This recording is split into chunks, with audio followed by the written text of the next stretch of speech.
Tell me the truth if you want to live. Why are you here? Who's with you? And who on earth are you?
In my dreams that unfold like a double helix, I've asked myself that question countless times, but up until now, there has been no answer. Only endless flowing quicksand covering my... Remember, you must lose your power.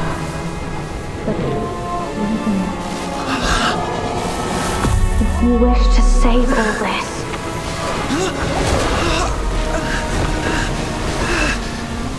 Wait! I can't hear you!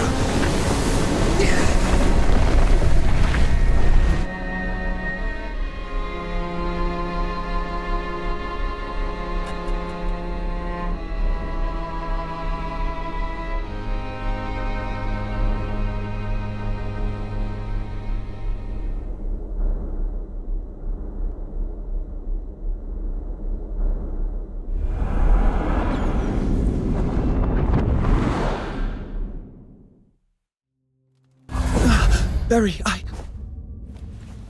Shh.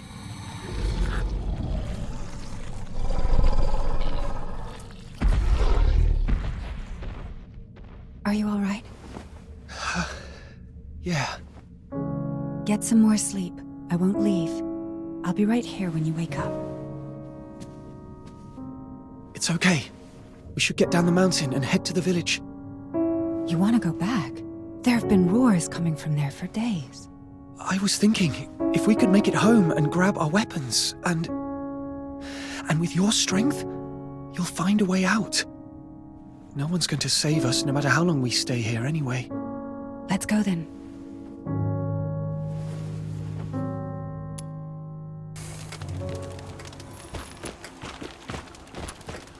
Take it easy.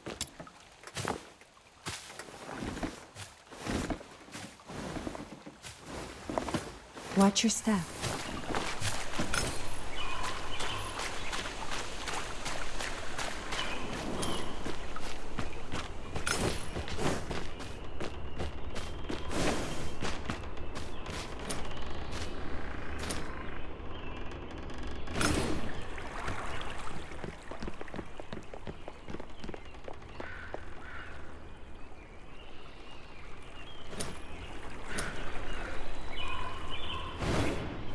You're not fully recovered.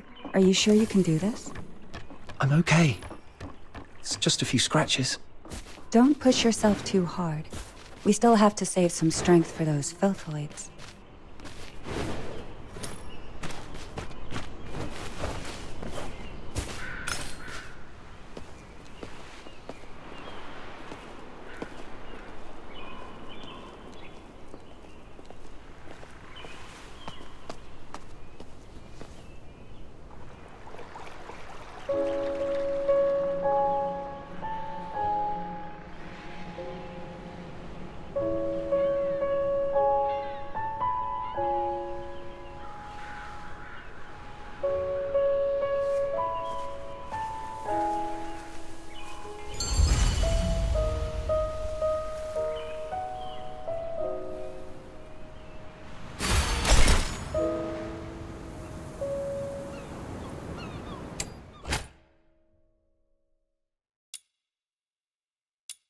The village is in dead silence. I'm afraid they've probably... they've probably scarpered off by boat. We should hurry home and get the weapons, and then get to the wharf. It's still dangerous here. We're unarmed right now. We have to avoid those filthoids as much as possible. Almost there. It's up ahead.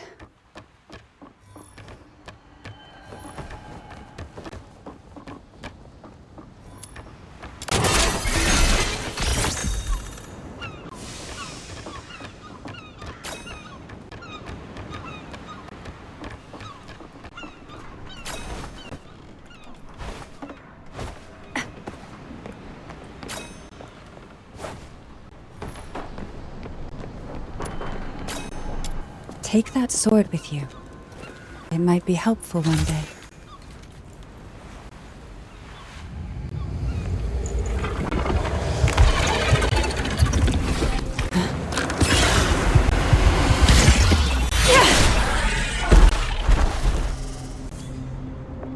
Keep yourself safe. I'll take care of these filthoids.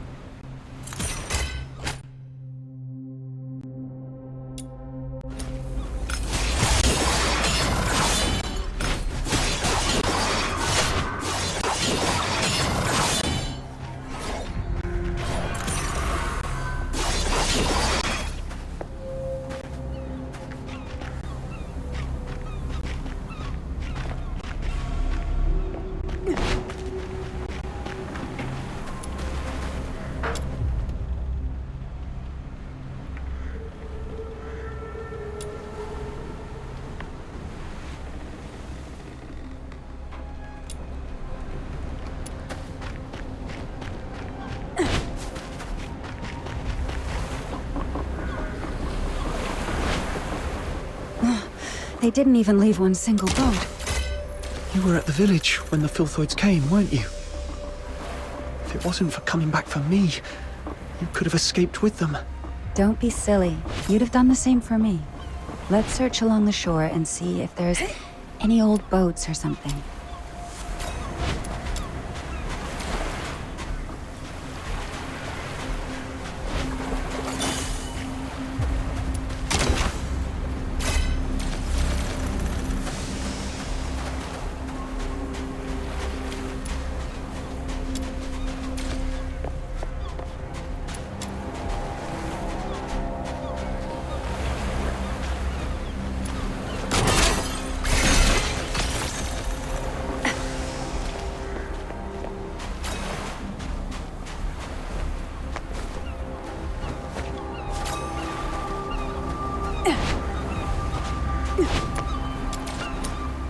These are...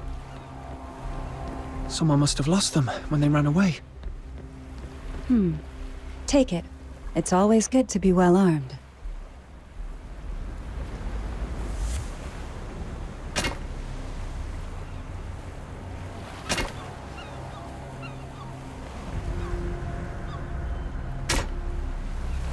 No chance we're leaving by sea. Guess we'll have to count on that thing. Listen, there's actually another ship on this island, up in the mountain ruins. A ship? On the mountain? Yes, a ship that flies. Now follow me.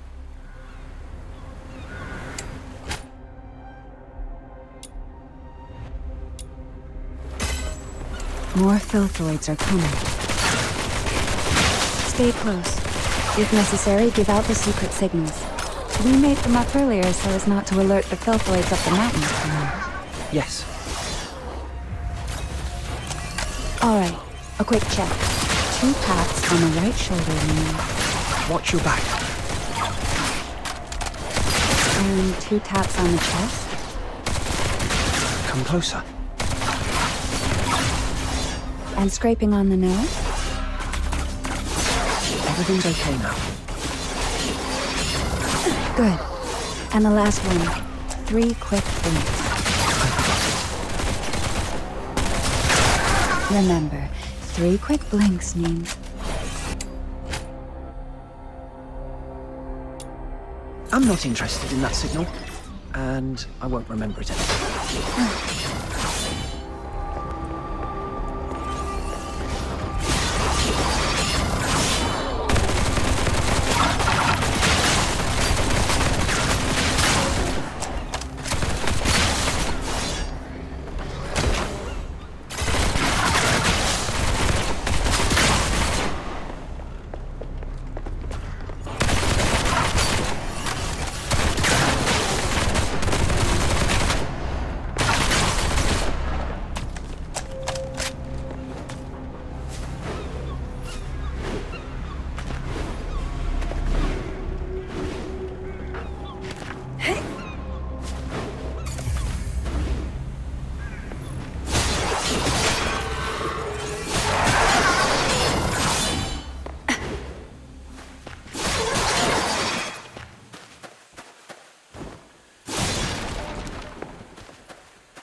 Is this place a temple? Yes. Someone once left that flying ship here. And a key.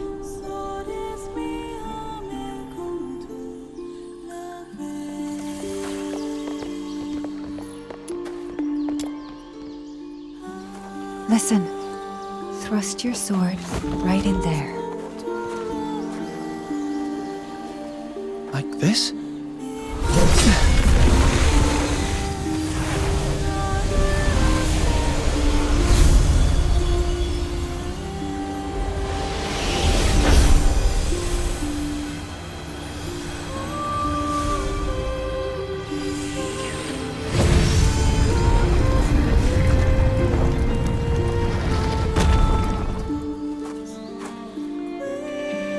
So the key is this sword? Yes. Your sword was never meant to hurt.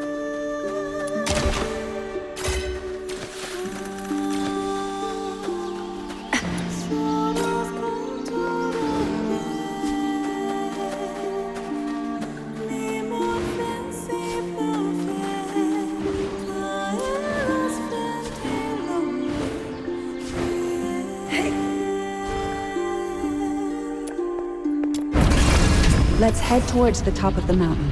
There used to be an airship there. If it's still around, we might be able to make it out.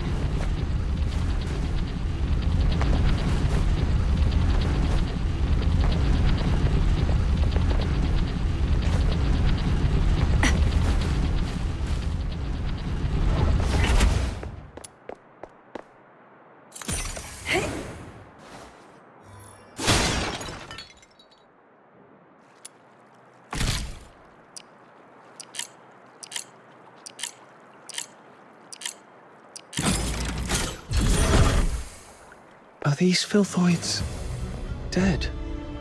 It seems someone had a fight with them just before we arrived. Could it be one of the villagers? No. We were the first to open that door. Anyway, thanks to that person, we don't have to deal with these filthoids ourselves. Whoever it was, they're not to be underestimated. We must be vigilant.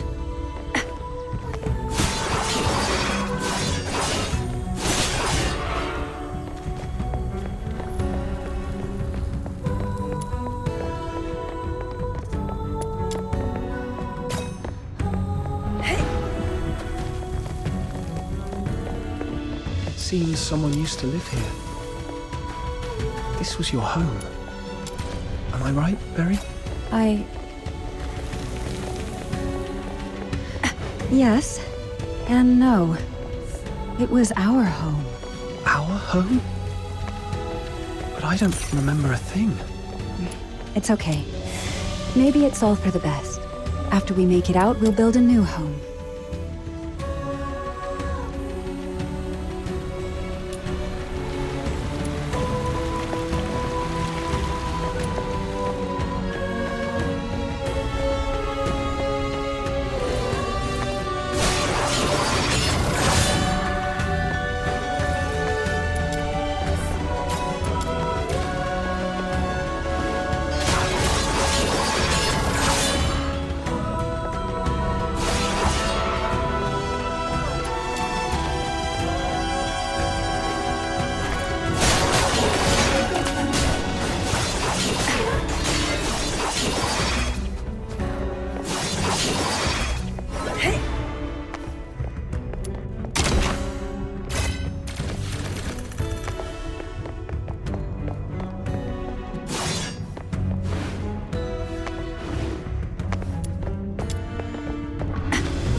The ship is at the mountaintop. After a short break, we'll push on. Can't believe we'll be saying goodbye to Purgatorio Island soon. You creatures just can't give us a break, can you?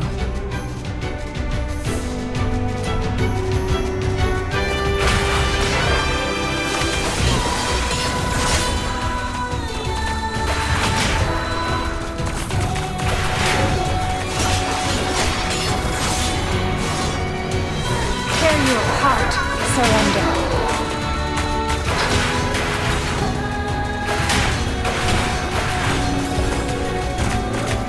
Tear you apart.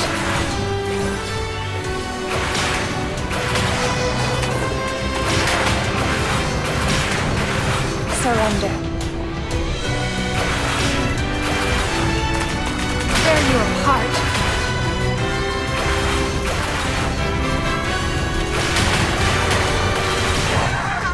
Tear you apart. How many of them are there? Let's get to the top to shake them all.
We've been searching for years. When will the Chief give up this pointless hunt? Who's there? Lay down your arms! You're surrounded by the 13th Legion. How come? What happened, Berry? The Legion. They found their way here. Anyway, we gotta break out first. They must be up to something. Surrender. Surrender.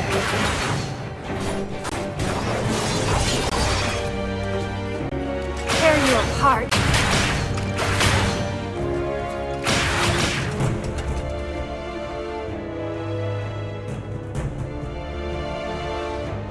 Is this your idea of accurate intel, Randy? You gave me your word. The soldiers did their best with the Filthoids.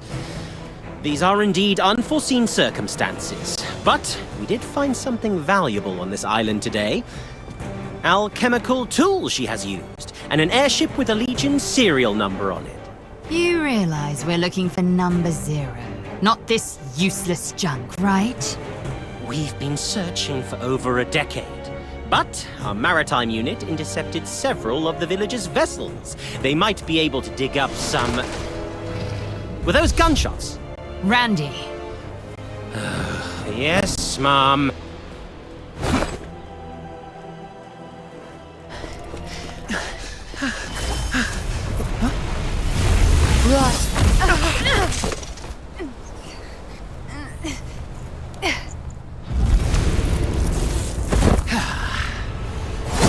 Can't get away. Surrender.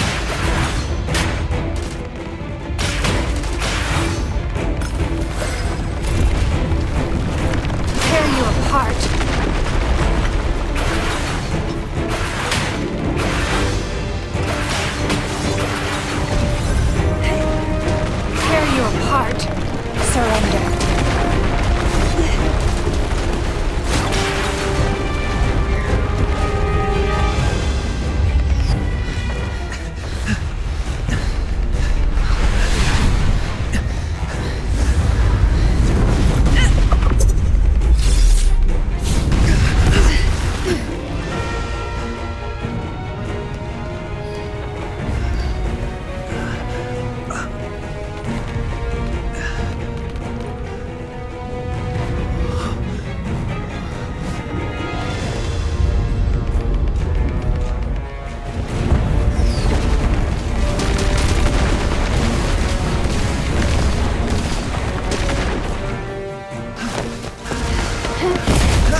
Give it up!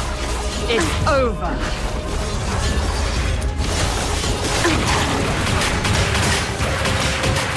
Tear you apart. Surrender. Tear you apart. Surrender.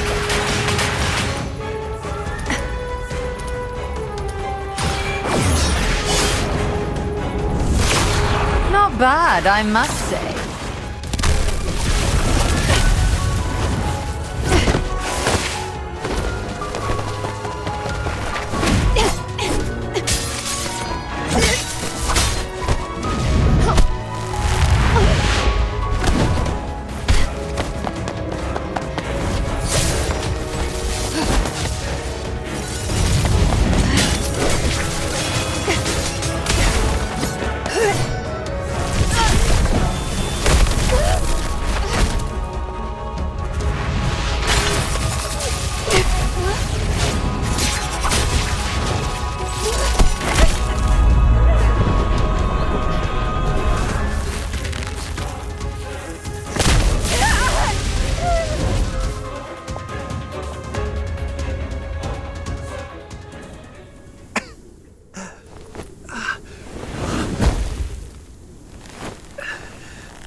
Tell me the truth if you want to live. Why are you here? Who's with you?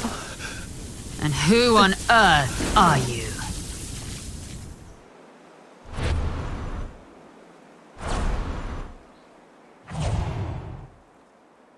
That's how it happened.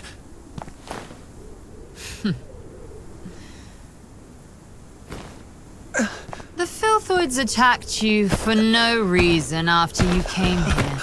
And you managed to open the hidden path by chance. Is that really your story? We're telling the truth.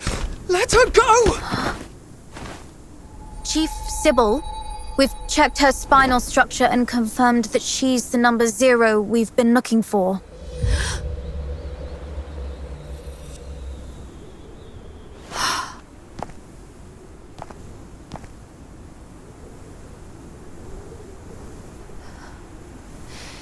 Fortune has finally smiled upon me. Take her back. As for him...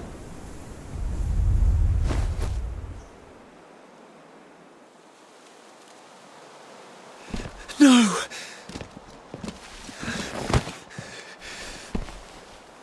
Don't take her. Remember. You must remember. Your power. The power of resonance.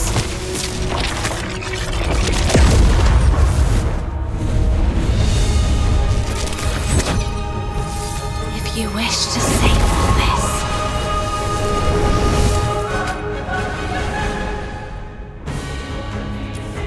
That is...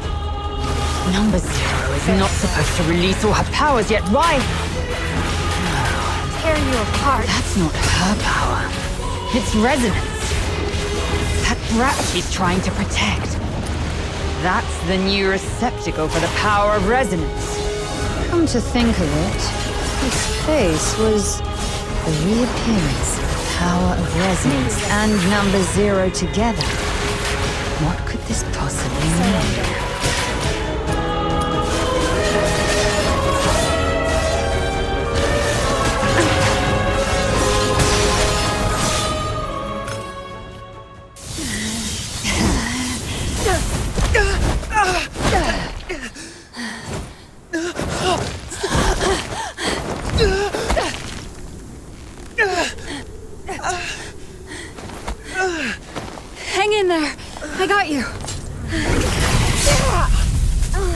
Barry!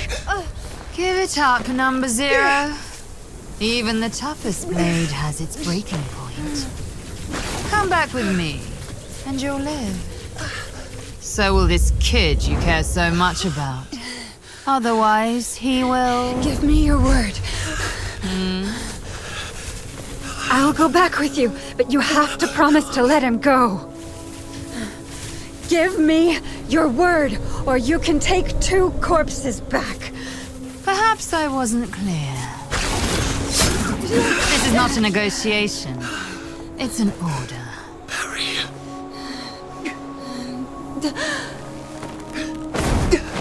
You... Get out of here and live.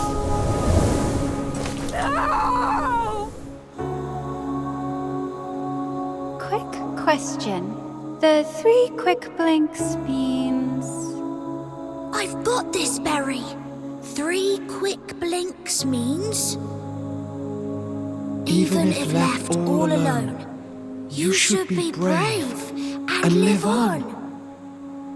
Until the day we meet again.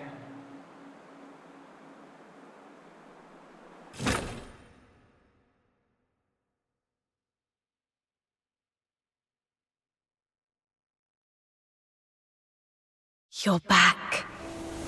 My other half. My reflection. And my echo.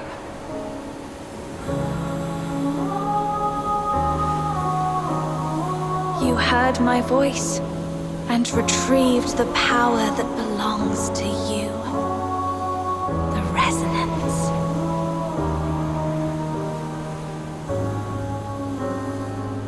This power didn't change anything. I fell into the sea, and I'll never wake up again. It's all over.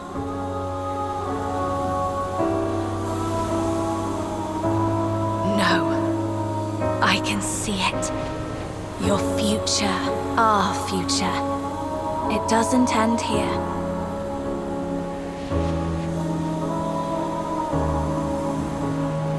Someone will pluck you from the briny waters and lead you to a frozen wilderness, where destiny will pose the ultimate test.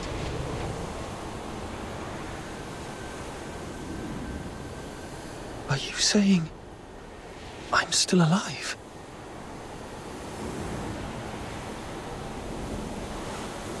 It's time to set off.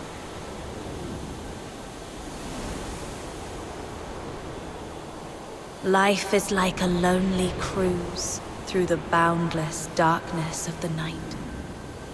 The river weeps, overflowing its banks, while the thorny thickets on either side stand as a testament to its sorrow.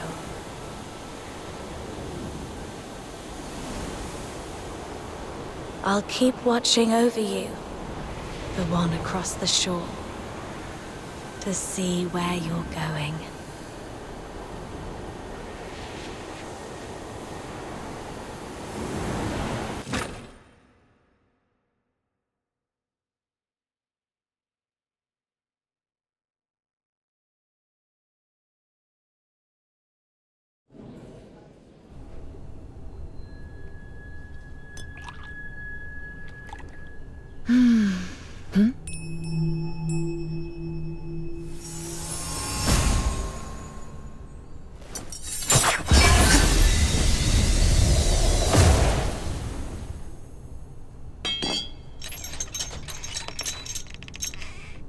This is my first time in the Casaitis province.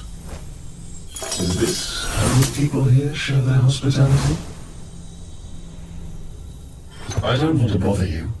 I just want to strike a small bargain. I'll pay you whatever you want.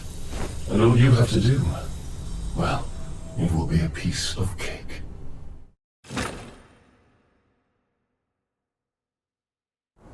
Hello? Hello? Can you hear me? Camilla! Look! He has woken up! alive and not incapacitated. No broken bones, then. Who are you? How do you know my name? Berry, where are we? No. We were... I must find Berry. If it weren't for me, she would have managed to escape from those soldiers. Maybe. Hey, are you even listening? Camilla and Snow have come all this way to save you. You better come with us to the city right now, or else you'll soon become a snack for some wandering filthoids. To... the city? Got a fright, huh? No worries, you'll be safe in a jiffy. Ice Lake is the largest city in northern Hyperborea. Hyperborea? I'm in the Hyperborean Empire. Well, yeah. What's the big deal? Do you know this woman called Sybil? Others refer to her as the Chief, and she's supposed to be in this country. I need to find her. Sybil is a common name, but there's only one that's linked with the title Chief. You want to find her? How did you lose your mind to the blizzard? I thought Charons are supposed to be resistant to cold temperatures. I'm serious. She might have taken some... thing that's very important to me. So I must find her and get to the bottom of it. Espionage, assassination, defiance. With what you've just said, the Imperial soldiers could arrest you for these 3 reasons alone. If you really want to find the Chief, I'd advise you not to rush into it. And for the last time, if you don't want to end up as filthoid fodder, come with us.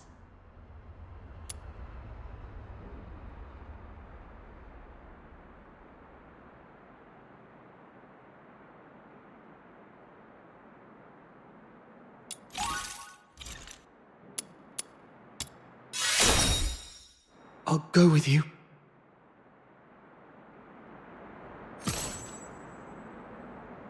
You seem to be all bruises and cuts.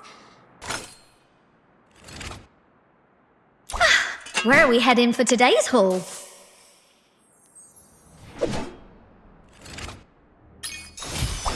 What? You've already heard of my title? Princess Rubbish Bin? Oh, please don't go along with it. Just call me Margie. No princess here, just a little scavenger of Ice Lake.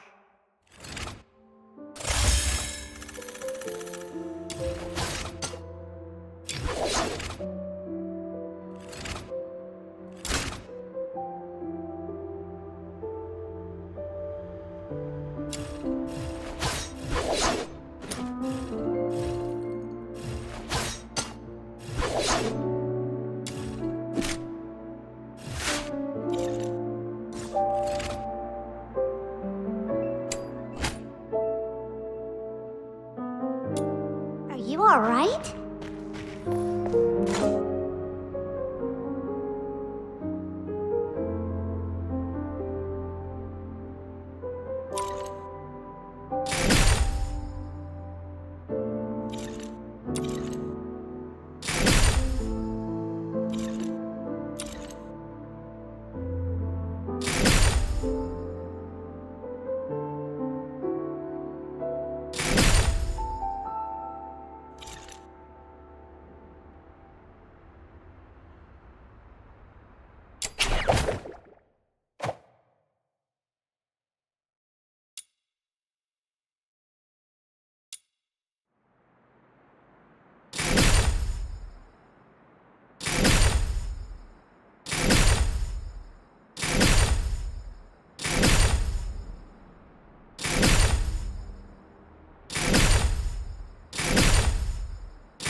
I'm fine.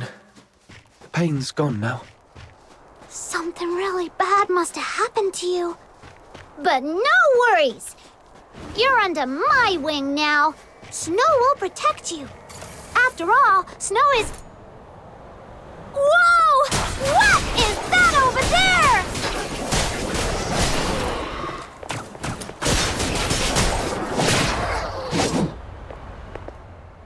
Seems like someone's had a bit of a mishap, and it's even attracted some filthoids. Those nasty monsters. Phew! Thank goodness we took them down.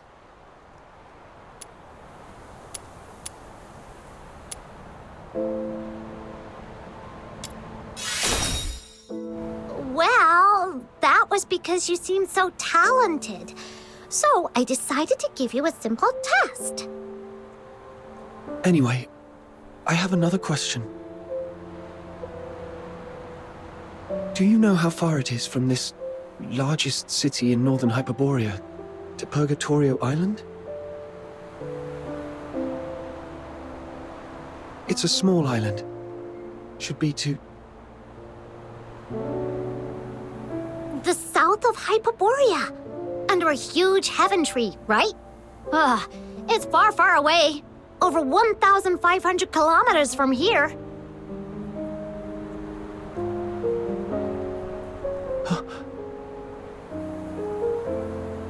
What? Did you come from there? Or are you trying to get there? Don't worry about that now. Let's find a safe spot to take a breather first. That far away? So, I didn't just drift here. But who? And why would they bring me here?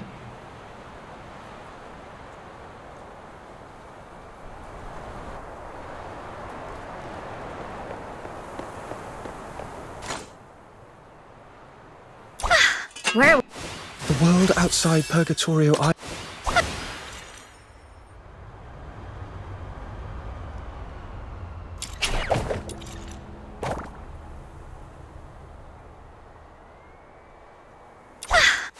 The world outside Purgatorio Island defies all accounts.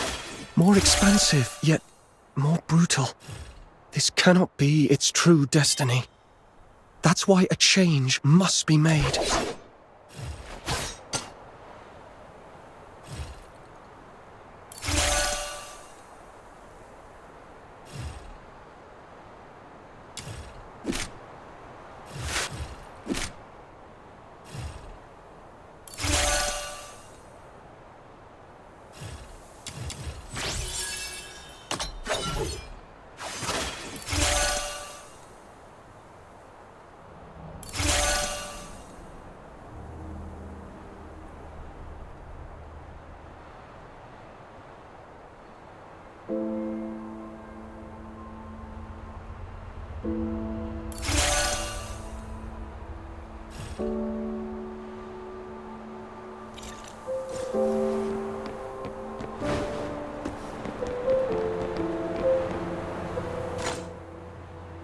The world outside Purgatorio Island defies all accounts.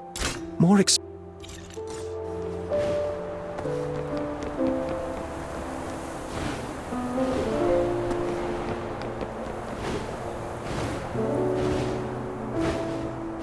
The city gate is just up ahead. Follow behind us. We'll get you in. Stop right there.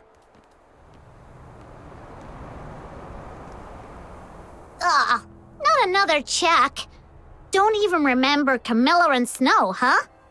Looks like your eyes and your brain aren't working very well. Not you, Luno. I was talking to... Oi! One Eye.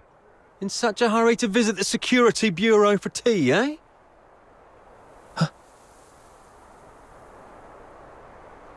You're not from here, are you? Where are you from? Got your travel permit?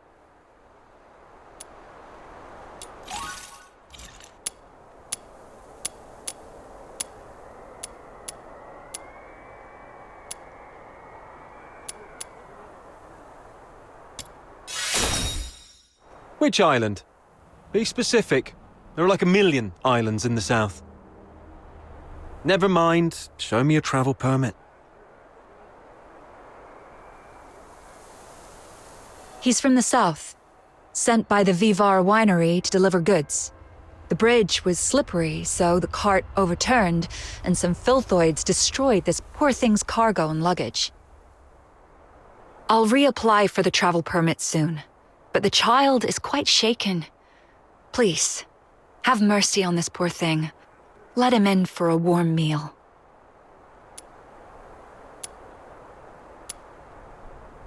Stop it. Whoa, aren't you a bit old to be a crybaby, mate? This would have been a simple matter in the past, Miss Camilla, but, you know, recently that fork shakens or something is wanted nationwide, so the chief specifically asked for strict security checks across towns.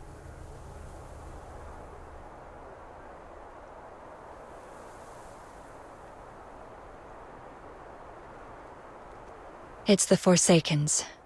I tell you what, I, Camilla Scarlet, on my honor, assure you that he has nothing to do with the Forsakens. All right. I trust you, Miss Camilla, but remember, keep a close eye on this kid and don't let him stir up any trouble in town. If the chief finds out about this, we'll both be in for it. Thank you. Next time you come to the Asphodel, it's on the house.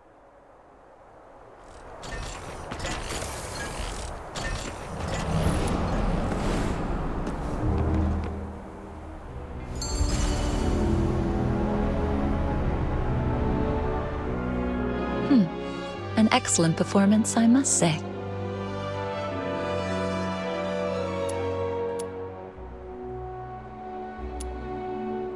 I'd say you're normally an honest kid. Look, your hands are still shaking. It's all right. You'll get used to these tricks of survival in no time in a place like this. All right, now that I've brought you in, the deal is fulfilled. I should go back to my tavern. Stay out of trouble for me, all right? Wait a minute. I'm still quite confused. Then make it quick.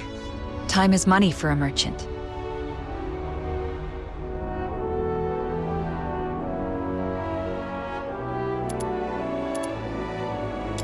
Yep. Just yesterday, in the pitch-black windy evening, a fiend cloaked in white light infiltrated Camilla's tavern and threatened her.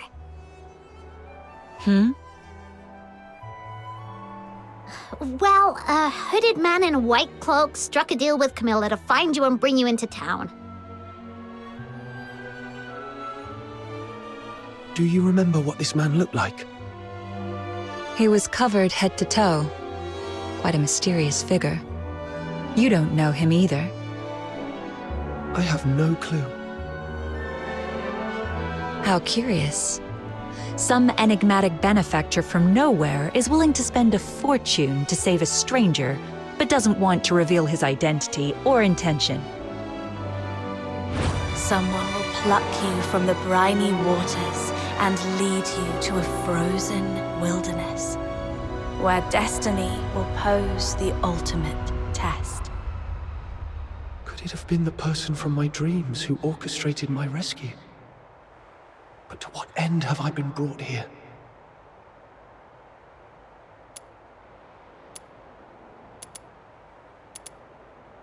Snow just told you, didn't she? It's leagues away. If you're planning to head back there, the southbound train comes with a hefty fare, not to mention the travel expenses. You'd need at least a few thousand silver coins. Even if you'd rather beg your way across the Hyperborean plains, you'd still need to somehow deal with the inspections in every town you pass. Next time, you might not be so lucky.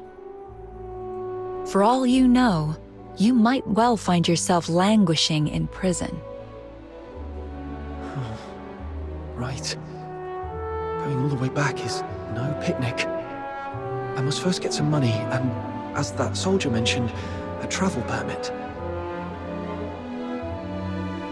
The 13th Legion is directly under the Emperor's command, with bases in every province, so Sybil could be in any part of Hyperborea.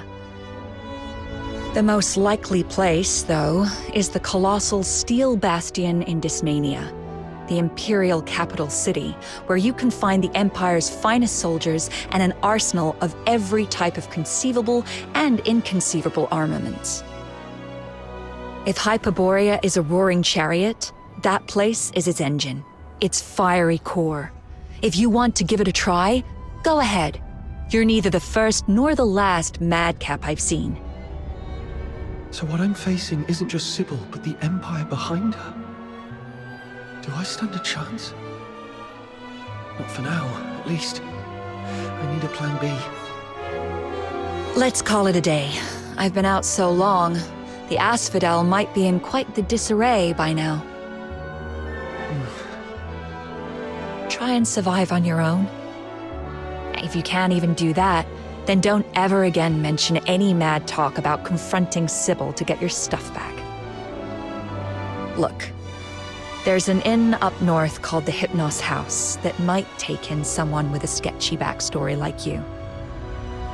You mean that spooky haunted house? Where else would take in a Charon without a travel permit, but a place that is so creepy, even the soldiers didn't want to search? I understand. Thank you.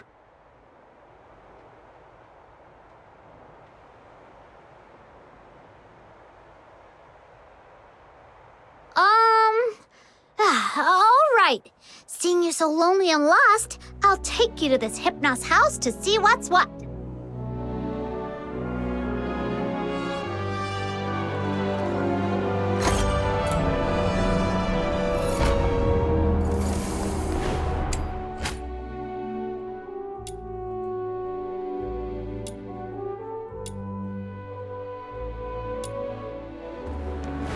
What exactly did you mean by haunted?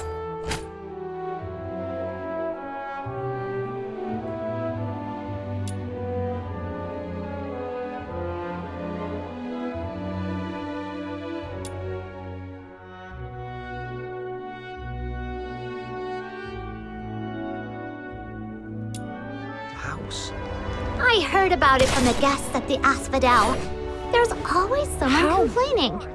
Like, even though it's such a big inn, the doors are always shut tight every day, turning away any travelers from outside the town. Or how the lodgers seem to never ever leave. And sometimes there's this really weird smell drifting from the inside of the house. And how the innkeeper's face is colder than the waters of Lamenting Lake. It's as if he's not running an inn, but a coffin. Here we are! You wait here.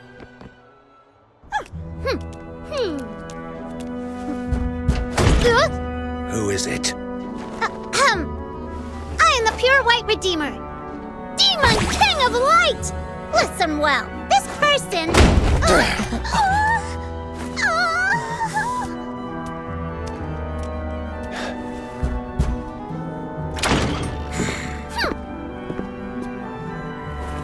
Hold on, please. Miss Camilla Scarlet told me to come to this place. I was hoping to stay here for a few days. Would that be possible?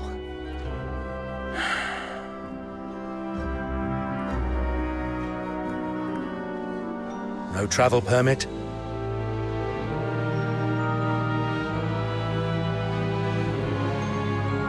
That woman's misplaced compassion knows no bounds. All right then, let's see it. The price you're willing to pay.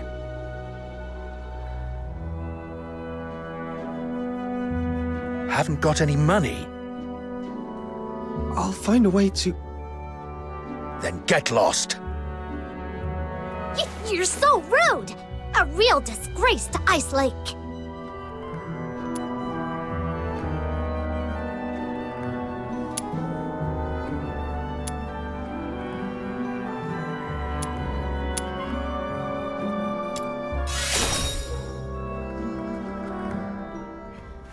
Let's leave, Snow.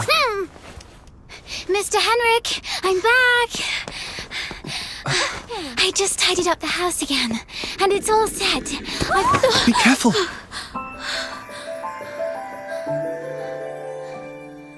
Are you a new lodger? Just a penniless outsider looking for a place to stay. I was about to kick him out. An outsider? But if you kick him out, Won't he be homeless? That's none of your concern. But the house is still unsold. Anyway, lending it to him for one night wouldn't hurt, right? He can pay you back when he can. That way we get a little extra cash for basically nothing. If you keep being so cold to everyone, you'll never find a buyer for that place. You... Fine. Have it your way, then. But just for one night. Come morning, you must go wherever you're supposed to. Understood. The house is to the south.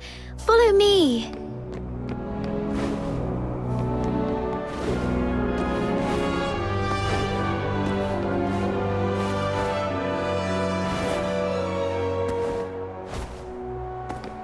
Here we are. This room has just been cleaned up. You can stay here tonight. Cool! Don't be upset. Mr. Henrik isn't really that greedy. It's just we've been quite strapped for cash lately. Otherwise, he wouldn't consider selling his old house to make ends meet. It's been neglected for years, but after a good clean, it's not half bad, right? At least it keeps out the chill. Oh, I haven't introduced myself. I'm Psyche, a lodger at the Hypnos house. And sometimes I help Mr. Henrik out. That's quite an uncommon name in this city. Mr. Henrik mentioned you're not a local. Where are you from? Your outfit is a new sight for me. A small island. Far, far to the south. The south. I know it. It's a place with 4 seasons, including spring. And an island. You must have seen the ocean. I've heard it's even bigger than 100 lamenting lakes put together.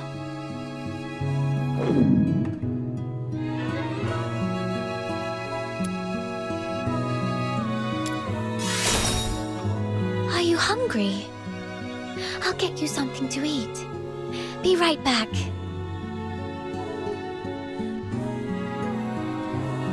Who'd have thought such a rude and gloomy innkeeper would have such a nice and helpful kid working for him? Thanks to her, we finally found a place to stay. Let's rest a bit. I'm quite tired too.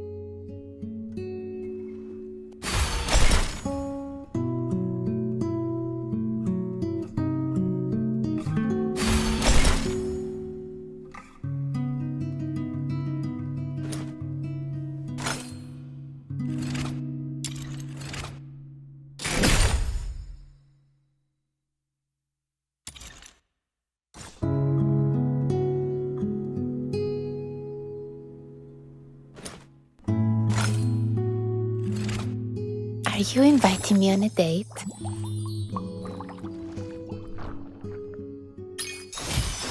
What a romantic encounter! Was this the god of love's work? I'm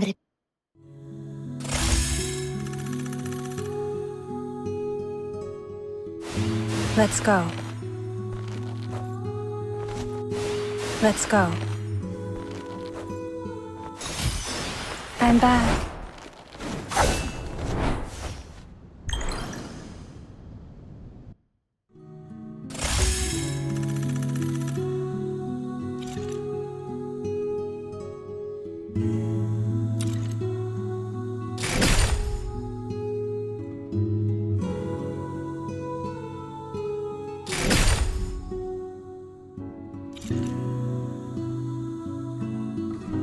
The world outside Purgatorio Island defies all accounts.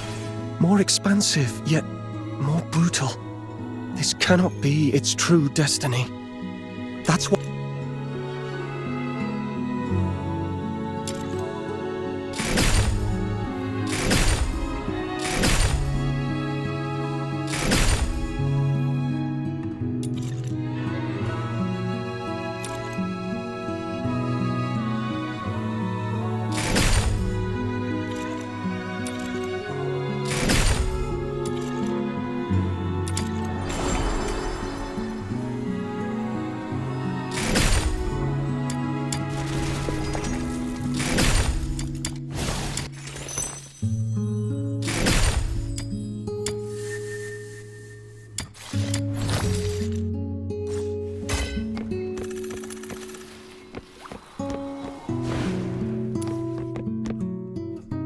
much has happened. Weird dreams, that mysterious man in a white cloak, Sybil, and number 0. They all seem to be connected somehow, but I can't figure it out. The only thing I'm certain of is that I've lost Berry. If she's managed to escape, she'd surely try everything to find me. Of course, I can't rule out the worst-case scenario that Sybil has taken her to the Legion. The silver lining is, it seemed that Sybil needed Berry for some reason, so she probably wouldn't harm her. Anyway, I need to scrape together some money in Ice Lake, get a travel permit, and then plan for my next move. I'm back. You must be starving. Here's some freshly baked bread. Berry? Huh? Are you all right? I'm fine. Just so hungry that I accidentally bit my tongue. It hurts, so... Then you'd better eat some bread and wash it down with warm milk. That'll make you feel better. Be careful. Don't bite your tongue again. Thank you, Psyche. Are you sad? Huh? Why? I can feel it. Even though you're trying to put on a smile, you're not happy. I'm a bit curious about what you've been through. Mr. Henrik told me not to pry into our guests' pasts. Anyway, you can take a good rest here and think about what to do next. Thank you. Psyche, I need to ask you something. I need some money. Is there any place in the city where an outsider might find work without too many questions asked about their past? Let me see. Most people here work in the factories. But they all ask to see a travel permit. Well, there's perhaps one place you could try. Miss Camilla Scarlet's Tavern, the Asphodel. You can take up commissions with handsome rewards there. But those commissions are often quite dangerous. You might have to go to places even the local escort would avoid, and you might encounter some wandering filthoids. Camilla Scarlet? I met her today, though I had no idea that her tavern also runs this sort of business. It's okay. I can handle it. Can you take me there? Huh? After all this running around, you're going back to Camilla? Then count Snow in! Snow's more than familiar with that place.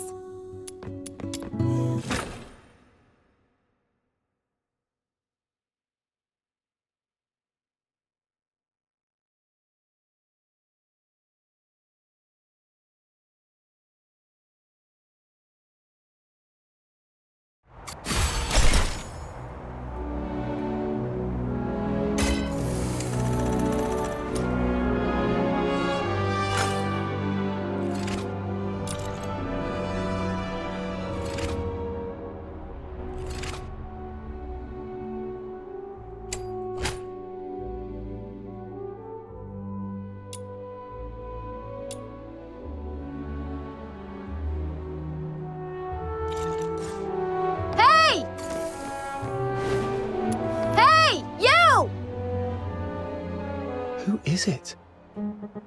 A girl who looks just like... Snow.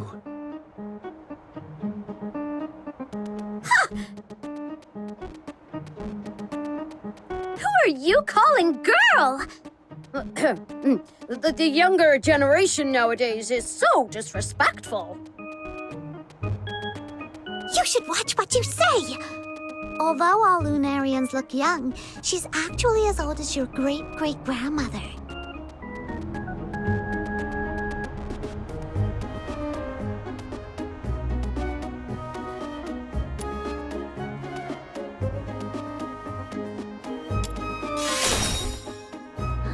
Very well. I'll let it slide this time.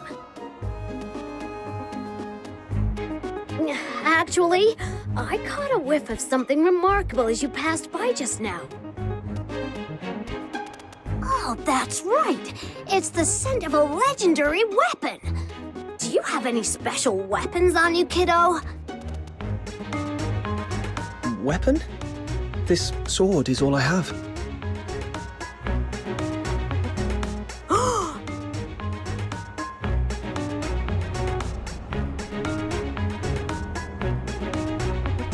Amazing!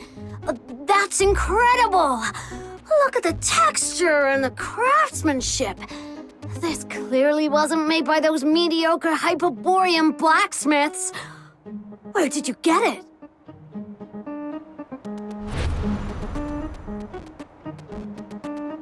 I'm not sure. This sword has been with me as long as I can remember. Maybe it was passed down to me by my parents. Intriguing. Very intriguing. I've been a blacksmith my whole life, yet I've never seen a weapon like this before. Kiddo, I'm Luno Smith, a wandering blacksmith. Would you mind if I accompanied you on your journey? I've traveled all over the land, from Hyperborea to Elysium, and I forged countless weapons. If you require any weapons, I'm at your disposal. Wow! So you're an experienced master blacksmith? All I request is a basic salary and an opportunity to examine your sword.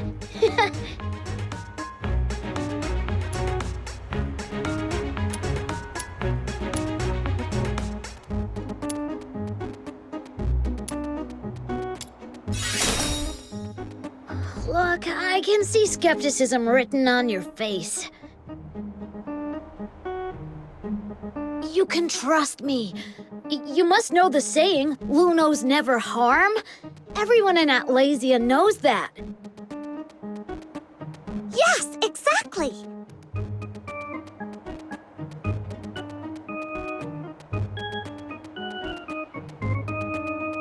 Yeah, you're right. Let's head back together then. So, you'll have me? Excellent! Then take me to where you live.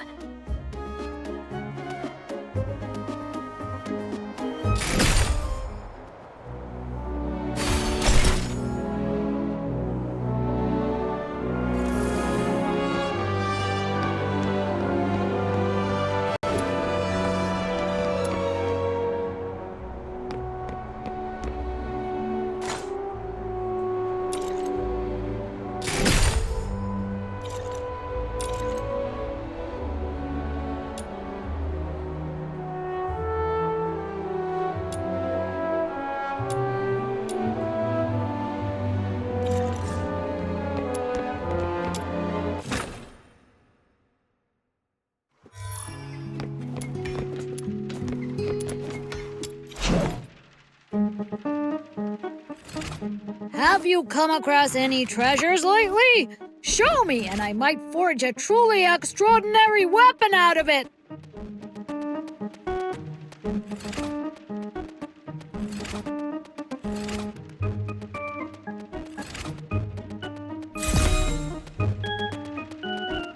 Got any forging plans, kiddo? Hee hee! My hammer is eager to unleash its might.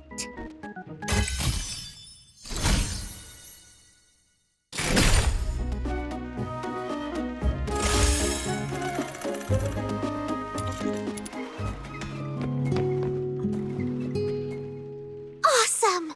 You're truly amazing! I've seen many who resemble you and Snow. Are they also Lunos? Did you come from a remote village or something, kiddo? Yes. My hometown isn't a big city. Ah, explains it. In all my travels, wherever there are humans, Lunos can always be found. It's quite uncommon to come across someone like you who's never heard of us. We share a similar appearance. Everyone is as attractive as me, and we live very long lives. Like the master blacksmith, every Luno has a particular forte. Wow. Then, do you have any unique talents, Snow? Yeah, of course I do.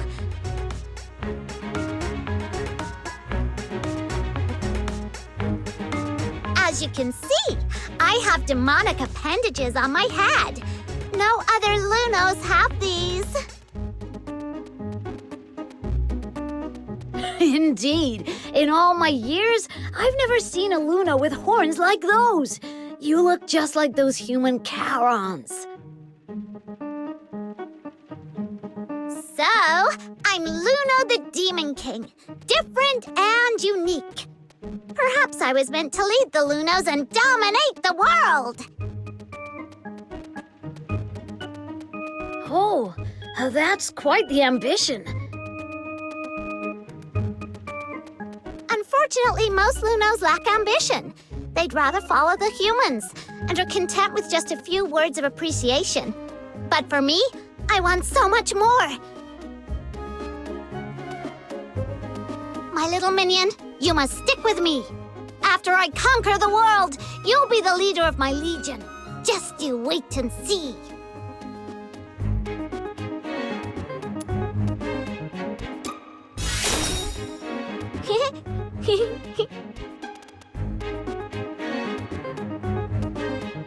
Wow. So unique and different from other Lunos.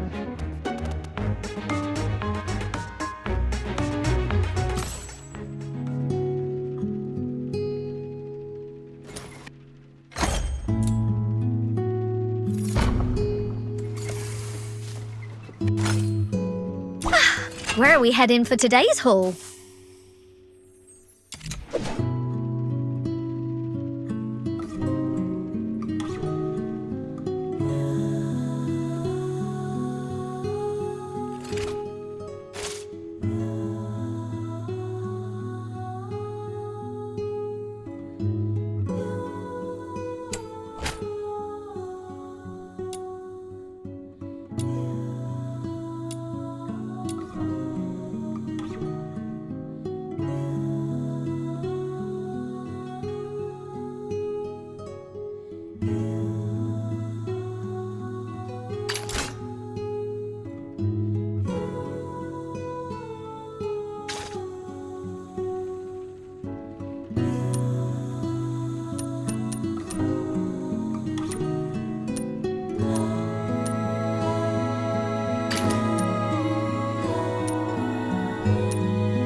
The asphodel is just to the south.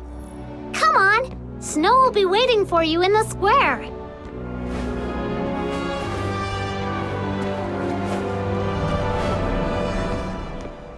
Your travel permit. Are you deaf? Show me your travel permit. Sorry, sir. I'm a bit slow at this age. Please, bear with me for a moment. Here it is. Huh? Oh, is this you in the photo, you old codger? Yes, sir. How come it looks more like a mongrel to me? Oi, why don't you give us a bark, huh?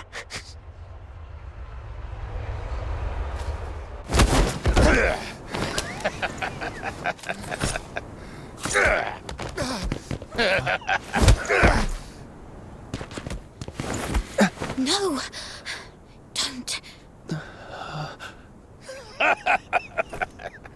What are you looking at, you little twerp? Stay out of trouble for me. All right? Father! You bastards! No! What do you think you're doing?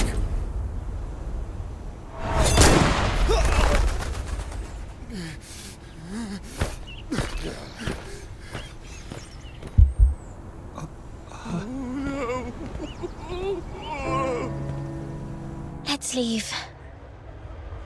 There's something important you should know.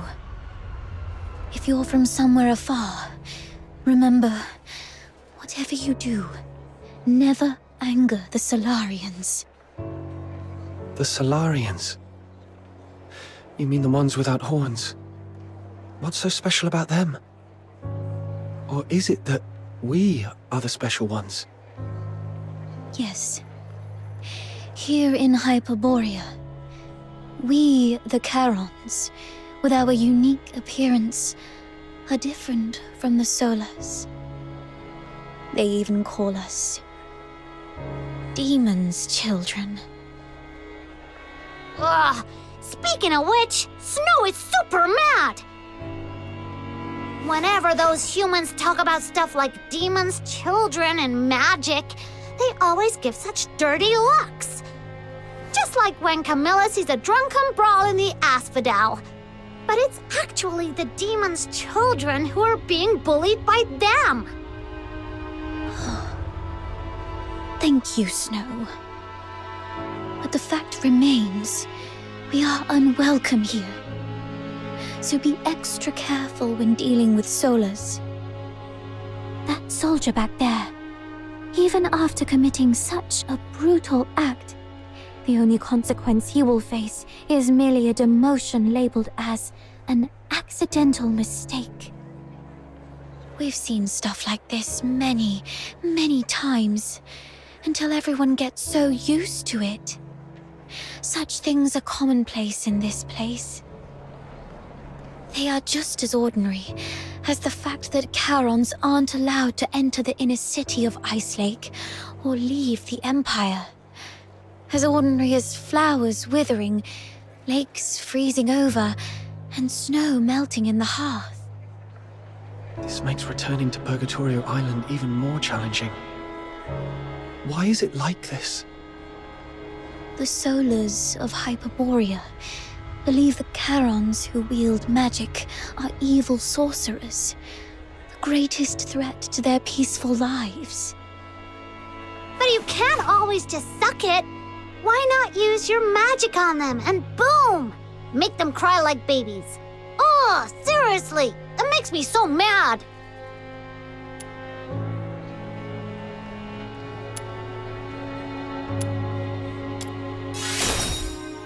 Around 18 or 19 years ago, Charons in the Empire once waged a war.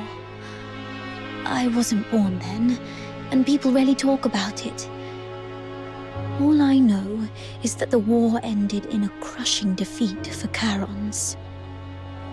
There are people like you who are still struggling to fight back, such as the Forsakens, but those fully skilled in magic remain a minority.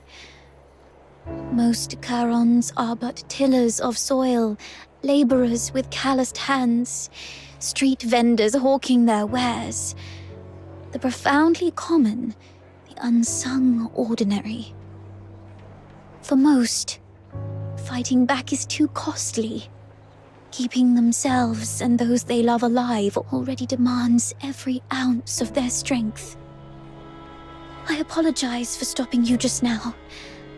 I just don't want a friend I just met to encounter any danger.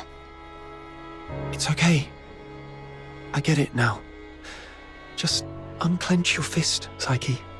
You'll break the skin if you grip any tighter.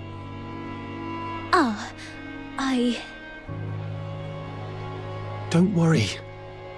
I'll act rationally. After all, Miss Camilla vouched for me so I could get into the city. I can't get her into trouble at least. Right. The Asphodel is just up ahead. Let's go. Annie! Annie! Treasure the intel, never miss.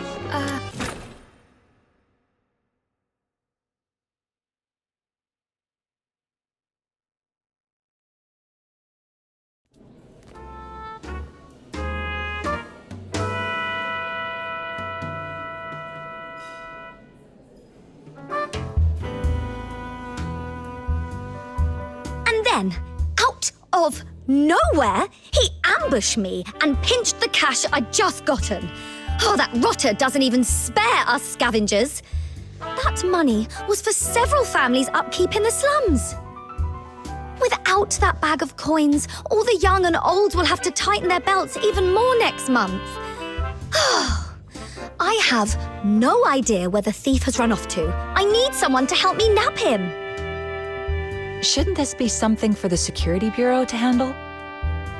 Well, by the time the Security Bureau bothers with us Charons, the ice in Lamentin Lake would have melted away. Please, Miss Camilla, the kindest and most beautiful lady in Ice Lake, could you maybe ask some of the fox hunters here to lend a hand? Just one tiny favor. Pretty please. Save it. You should know that nothing asked for here comes without a price. Well then, can you maybe, give me a discount? Or I could offer you something else. How does it go again? Information is as good as gold, right? I deal with all the rubbish bins in Ice Lake, so how about this? If I stumble upon any useful info, you'll be the first to know. It's you. And you're the little girl from the phrase. Psyche, isn't it? Yes, Miss Camilla. I'm staying at the Hypnos house for now. I see. I'm here with a friend. He is looking for a job and wants to become a fox hunter. Then you came to the right place. There's a commission for fox hunters right now. Not now, Margie. Okay. Already made friends. You're quite a charmer, aren't you? As for fox hunters, let's get one thing straight. This isn't child's play nor an easy gig. It's true that in this place no one would probe into your past or background, but the rewards always come with risks.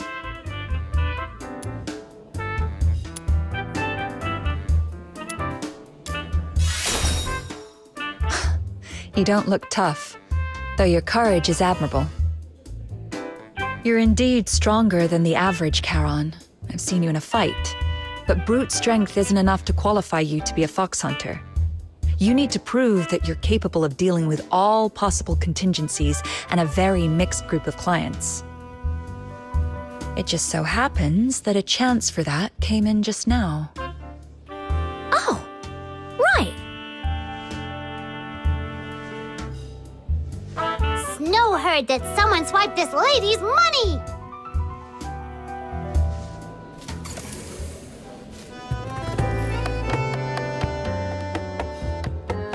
You'd really help me out? Oh, thank you. That scoundrel headed west. But you know, Ice Lake is a maze of streets, so I can't be sure where he might have gone. Let's look for some clues first.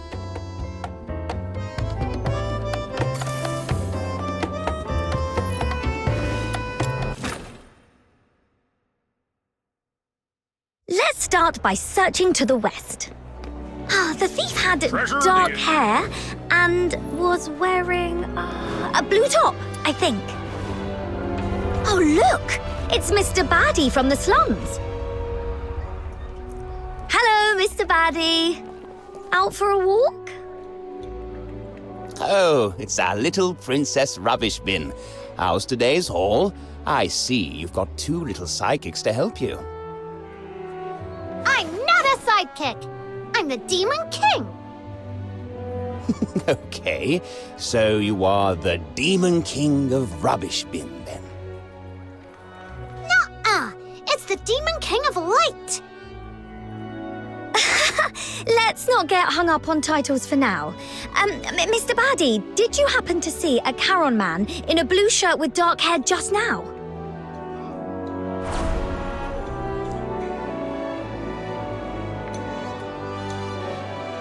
In a way, thanks. I'm going after him. He meant Big Bin number... It's quiet around here. No worries. My detective instincts are telling me that... What? Something in the bin? Just making sure he wasn't hiding in... Wow. Is that half a bottle of wine and an antique pin? Wow. Aren't you the chosen one, blessed by the gods of rubbish bins?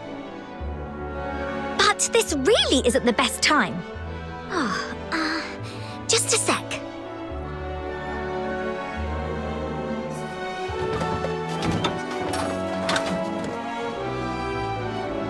There. All set. I'll come back for these later. Finders keepers. I'll share this wine with you once we've caught the thief. I think I'll pass. Thanks.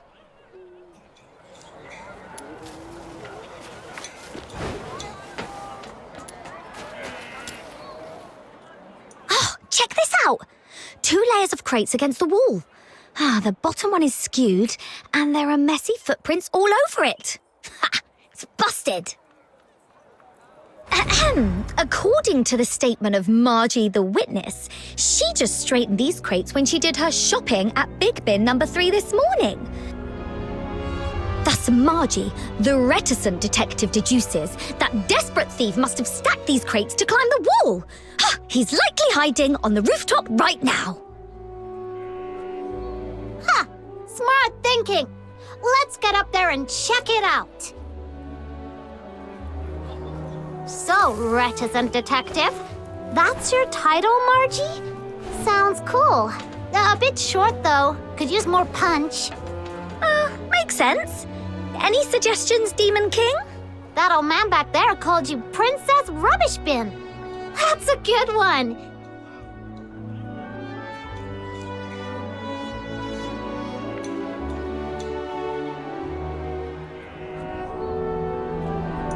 Reticent detective, Princess Rubbish Bin.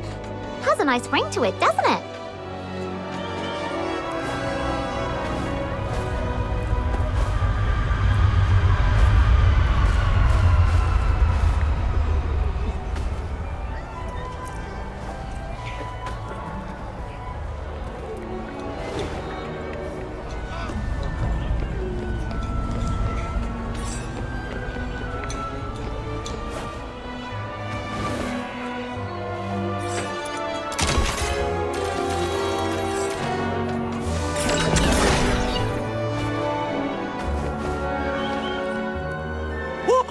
Did you really have to chase me all the way up here?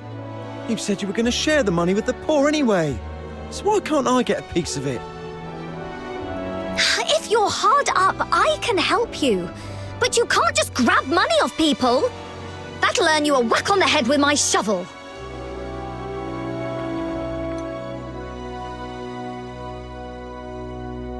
disappeared again. What is he, a ghost? He must have ducked into the sewers.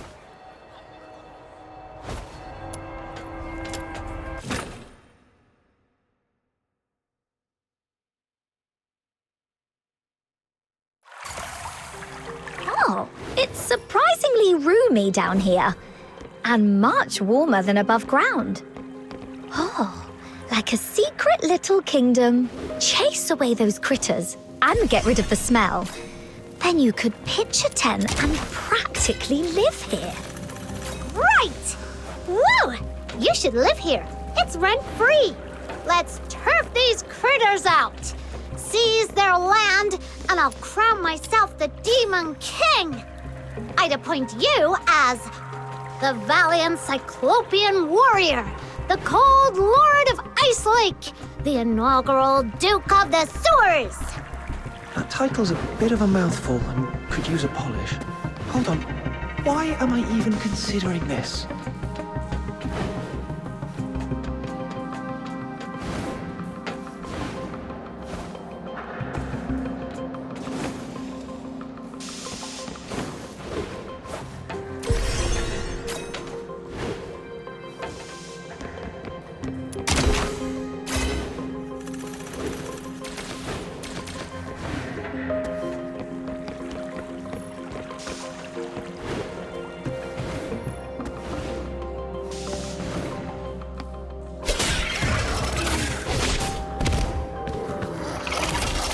The thief's up ahead. Oh no, he's in a fight with filthoids. Let's drive away the filthoids and get him.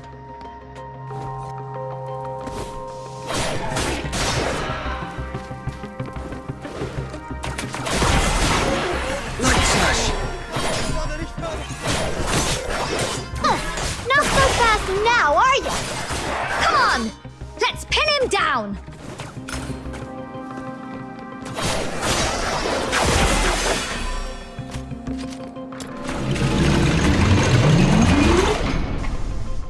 That's for underestimating Snow's minion. Now you know what we've got.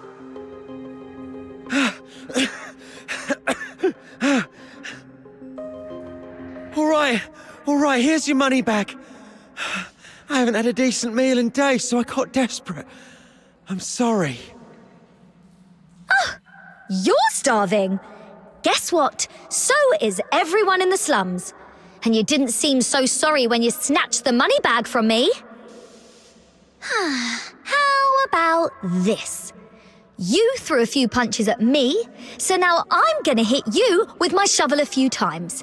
Then we can call it even, and you can leave. Okay. Watch out, Margie. He's got something in his hand. Something just knocked the dagger away. Is that a dinner knife? Remember, sometimes a beast bearing its belly isn't showing weakness. It might be baiting a trap. Drop your guard and you'll get bitten. Like the wild, the city's teeming with beasts like that. Margie, be wary of undue mercy or trust. You too.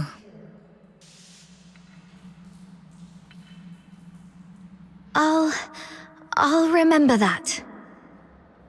Miss Camilla, did you come all this way to back us up? Since you've come all this way to Ice Lake, it'd be a shame to meet your maker in this sorry spot on your first day, wouldn't it? I thought some big shot came. Turns out it's just a tavern-keeping old hen. What are you gonna do about it? Call the guards? Do you really think those high-ups give a damn about Camerons?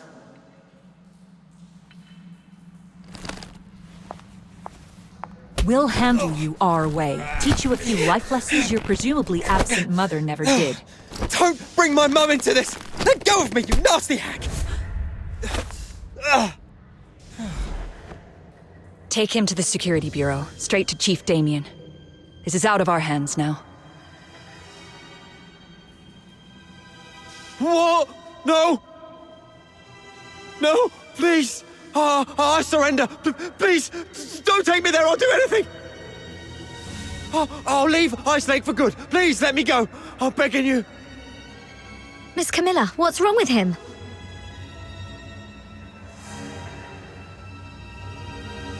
Stay back.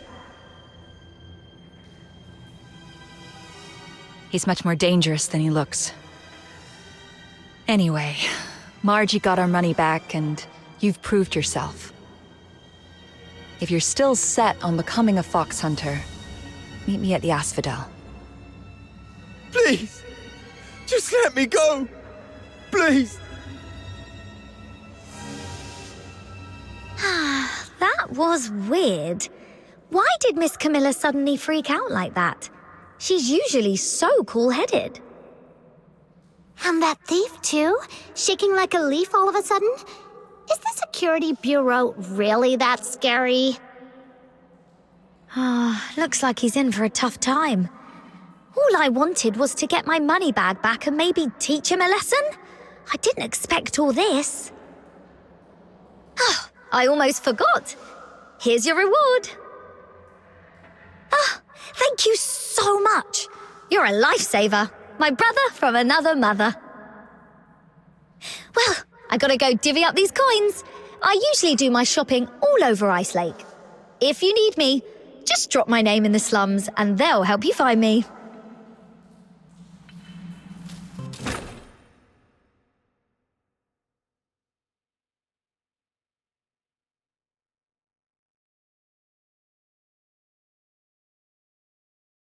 Over here! All the commissions for fox hunters are listed on this board. Hi, Snow. Lending a hand to fox hunters again. What is it this time? Nabbed a few hundred bandits? Thwarted a dozen dastardly schemes? Today I'm keeping it low-key. Just nabbed a petty thief. Just one? That sounds almost believable. I've got to see this. I've never fibbed before. Come here, my little minion. This is Mr. Wells, the most hardworking fox hunter around here. Hello, Mr. Wells. So it was you? Looking all neat and tidy. Who'd have thought you had it in you? A small thing. Let me tell you. It's all these small things that have turned Ice Lake into what it is now.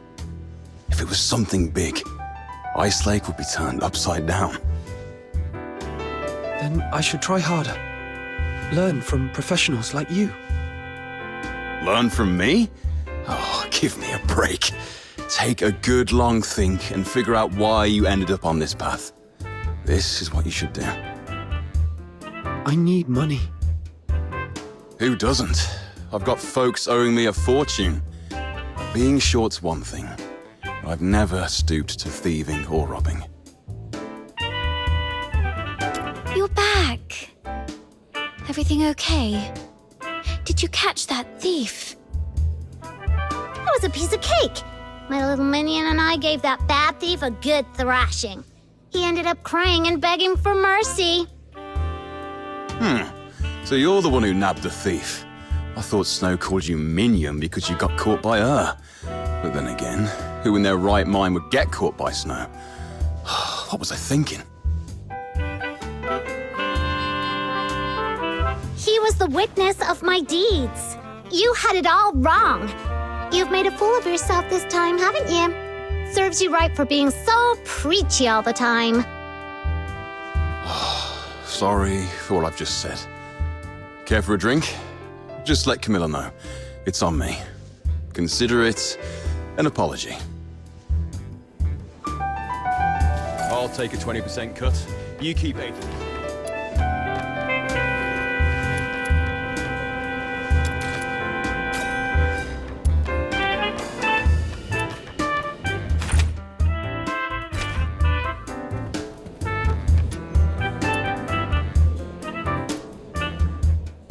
Your first gig was quite slick, and you got on with Wells.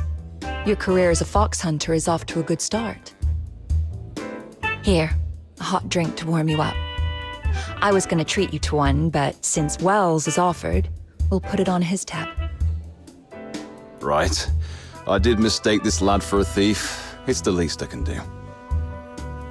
Oh, and I can also catch him up on our line of work. To be honest, it's been pretty tough lately. Any commission worth a jot has to be fought for. I just had a gander at today's jobs, and they're all thankless. Except for that hot potato. A right bother of a job. Finding some daft stone. It's no point in telling you. Even us old hands don't dare touch it. Let alone a newbie like you. It's looking for a rare mineral called Crystallo of Stella in the old Glevin pit. The client is Henrik Ethelred. Yes, the very same Henrik you know. Glevin pit is now a den for filthoids. A few fox hunters tried their luck, hoping to find some foxine scraps there, but not a soul came back. So even with Henrik dangling 5,000 silver coins, no fox hunters taken a bite. Fox hunters are born adventurers, but we're not reckless fools. The stone's very existence aside, who knows if Henrik can even cough up the cash? Everyone knows he's recently gone bankrupt, even looking to sell off the family house. Is he planning to gamble it all on trading Crystallo? Wait a minute. Crystallo trading's been banned for years. How's he planning to unload it?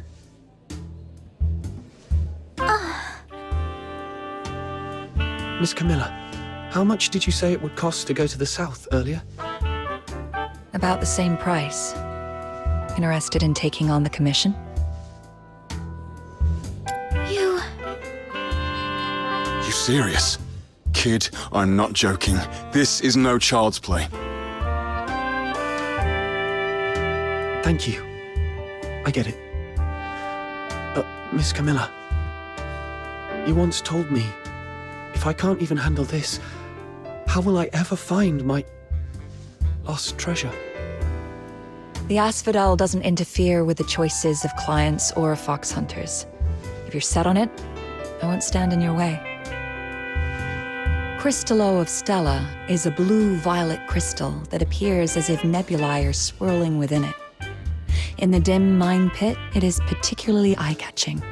You won't miss it. Here's your payment for retrieving Margie's money bag. Take this with you as well. Make it back in one piece.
The world outside Purgatorio Island defies all accounts. More expansive, yet more brutal.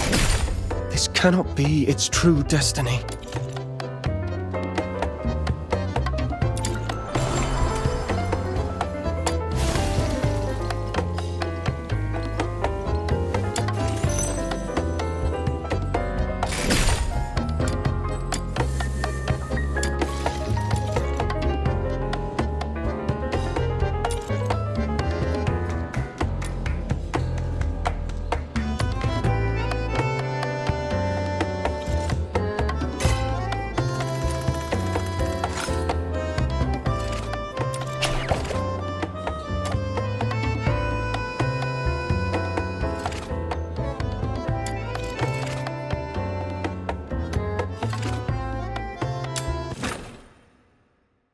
I'll go first.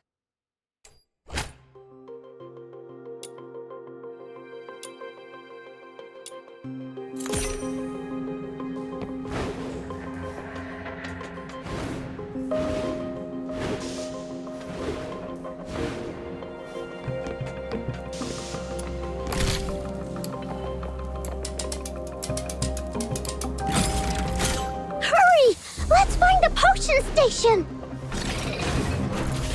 Oh yeah! To make the station collect the serum, we've got to defeat enemies near it!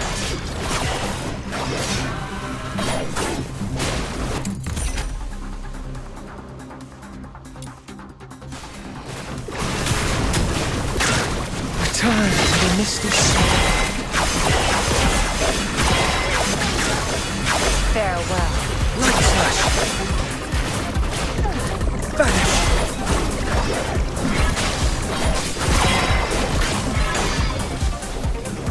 No. If enemies are defeated too far from the potion station, their serum won't be recovered. Whoa! A huge thing is charging over with toxic smog! It'll corrupt all the serum in the station! No. If enemies are defeated too far from the potion station, their serum won't be recovered.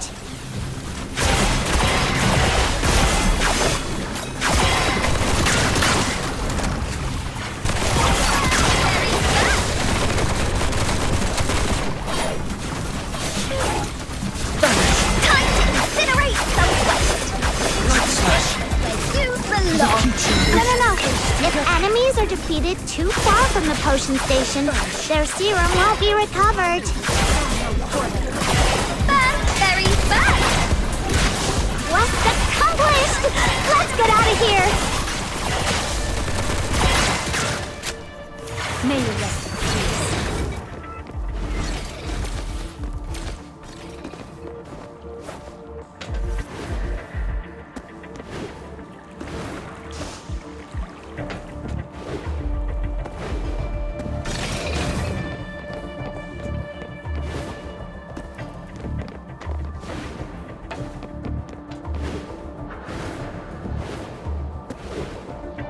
Long.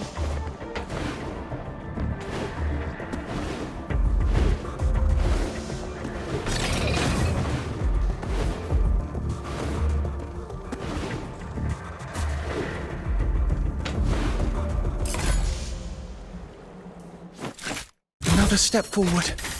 As long as I keep proceeding, I'll get there.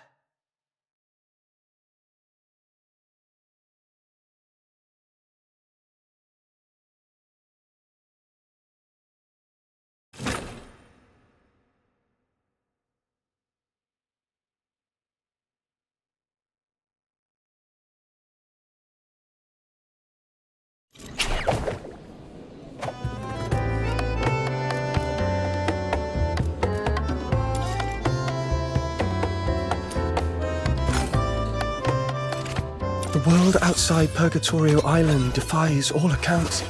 More expansive, yet more brutal. This cannot be its true destiny. That's why a change must be made.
I'll go first.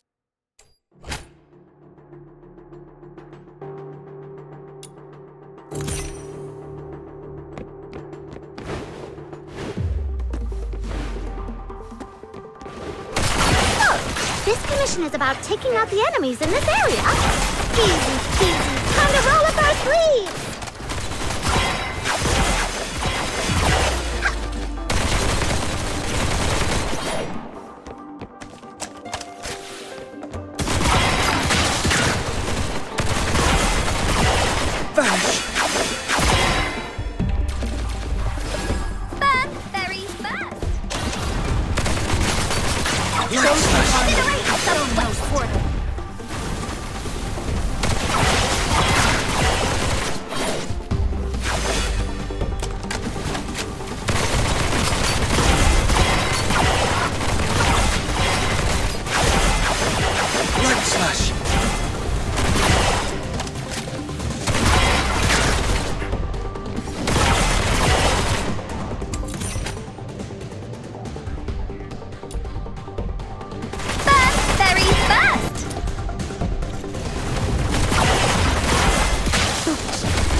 Enough to teach him a lesson.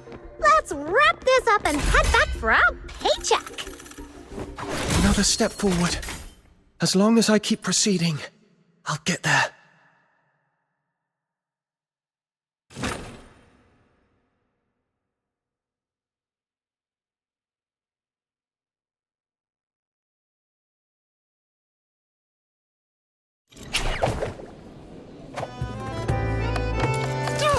Such wretchedness would surely draw heaven's own tears.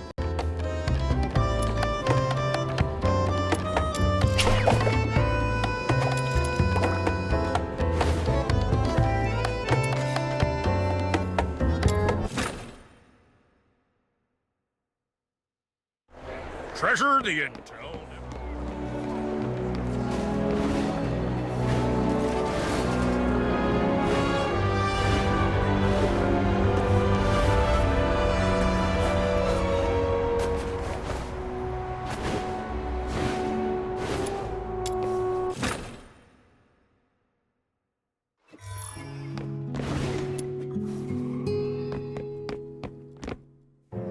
Little minion, big news! I mean, like, really big. I haven't seen it yet, but just thinking about it, I'm getting goosebumps already. Calm down and take a breath. What's going on? No time to breathe. Listen, someone spotted a gigantic pig outside Ice Lake. And it's taller than you, with a head the size of a van. And if it stomps its hoof, bam! The city walls will come down!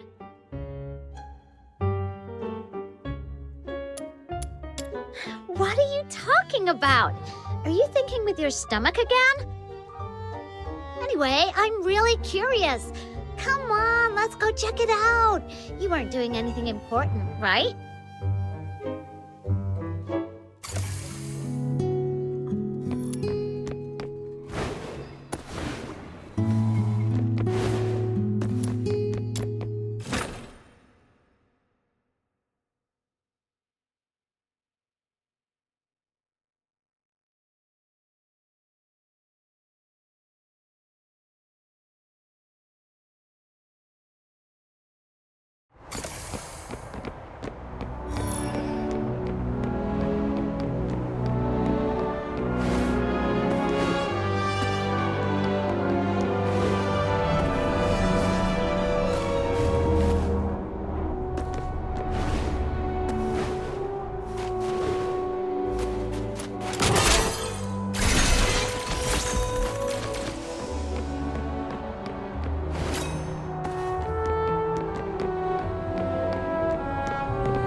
Here we are, south of Lamenting Lake by the big slope.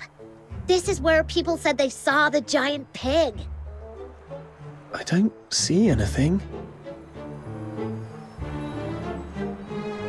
Well, it can't be here all the time, right? Maybe it just wandered off somewhere. All right, I'm leaving. Oh, wait! Look over there. See those two? They've been standing there. Maybe they're waiting for the giant pig too. Let's go ask them. Come on. If they're not, we'll head back.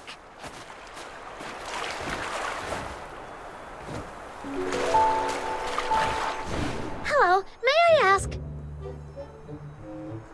Shh, keep it down. Can't you see we're expecting something? Oh, my bad. So, you're also here for... Yep. What, you guys too? First come, first served. No cutting in line. Huh? There's even a queue for this? I mean, it's huge. There's enough for everyone. But fine, we'll just watch from the sidelines. Once you're done, we'll take a closer look. Why do I feel like you're not talking about the same thing? What else would it be? Anyone who comes here is obviously here for...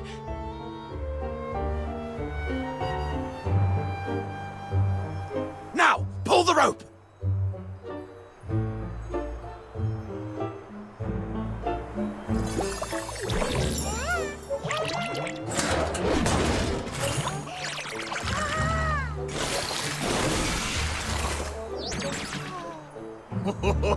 Not bad this time. Got one we haven't seen before. Let's take them all back. Huh? Wait, what are you doing? Don't hurt the genie mons!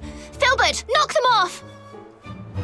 Oh, for crying out loud! How many more times do we have to run into her? Hurry up, grab all the genie mons and move. They're getting away! Sir, and your little friend, could you give me a hand? Whoa! The giant pig is real! And it talks! Okay, I say we do what it says. Those guys look super sketchy anyway.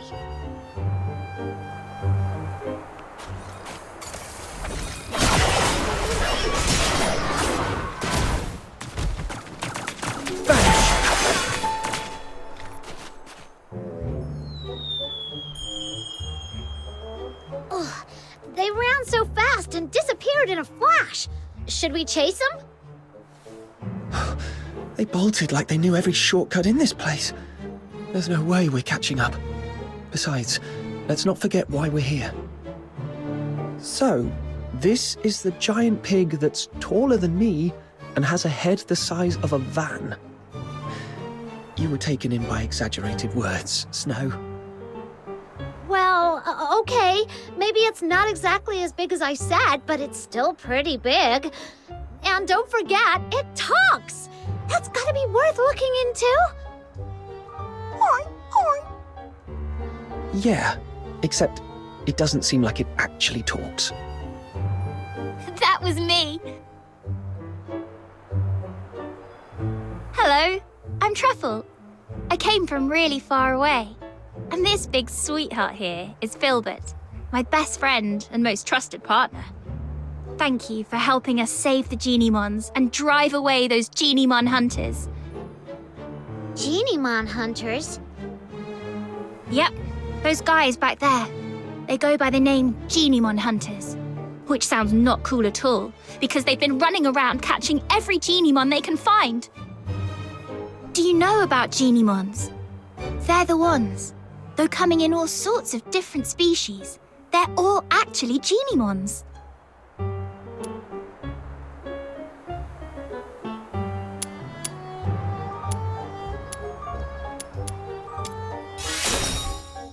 Exactly! You figured that out so fast. You must be really smart. Anyway, I read about it in a book, that Genimons tap into the power of Foxine and become various forms to adapt to different environments.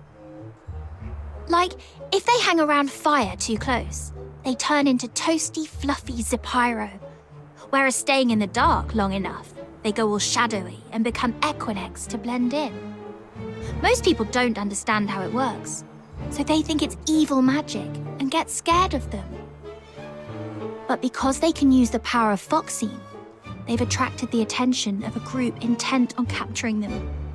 I don't know what they're up to, but I know it's nothing good. So, I've been hanging around for the past few days, waiting to make them regret their actions.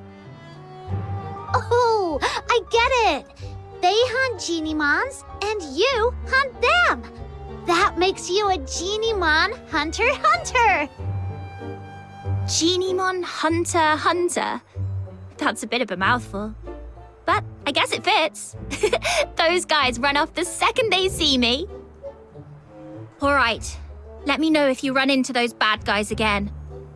And little ones, now go home and stay safe. Don't let those mean hunters catch you again. Why is this one still sitting here? Is it injured? Oh, I'm always out in the wild, and I'm afraid I won't be able to take good care of it. Sir, could you help me out? Here, take the yum treat. Genimons love it. If you're lucky, open one and they'll follow you right away. If not, just give them a few more.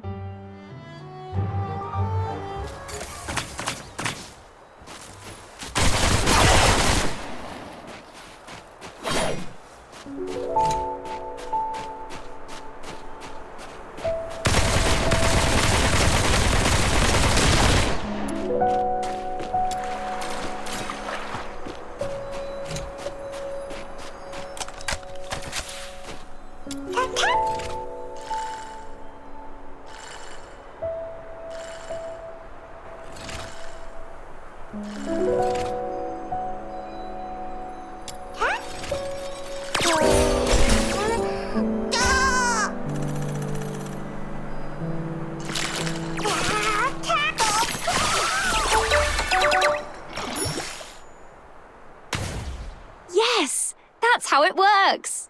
You're amazing. Sir, look at that. The little guy perked right up.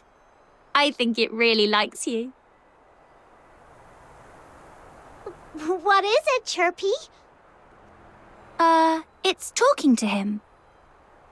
This little one says you feel familiar, like someone it can trust, and it wants to go with you. You take care of it, and it could come through for you in a pinch.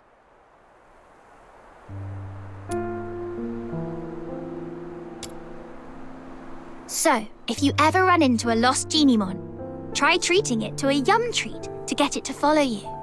That way, it won't end up in the hands of those bad Genimon hunters. All right. If the Genimon hunter says so, I'll make sure Little Minion collects tons of his own little minions.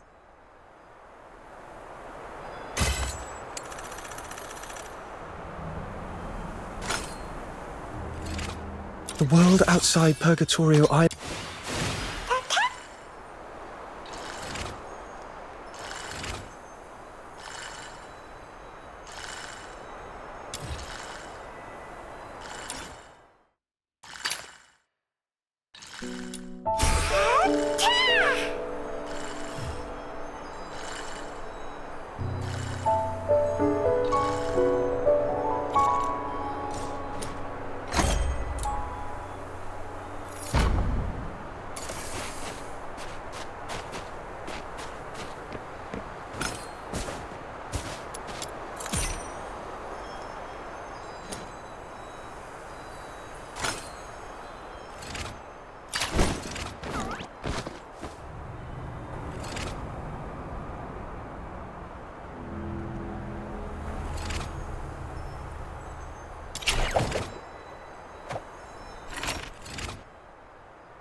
I'll go first.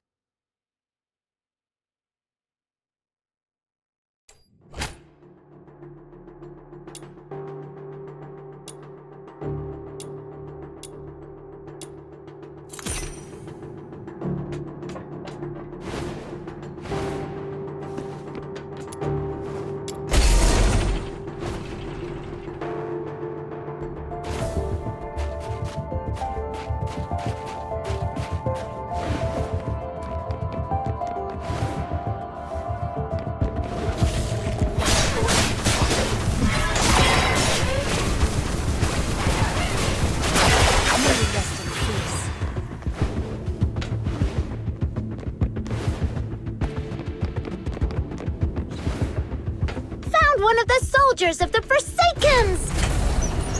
The client asked us to prevent Finale Flare from blowing up, so taking down these soldiers should work in our favor!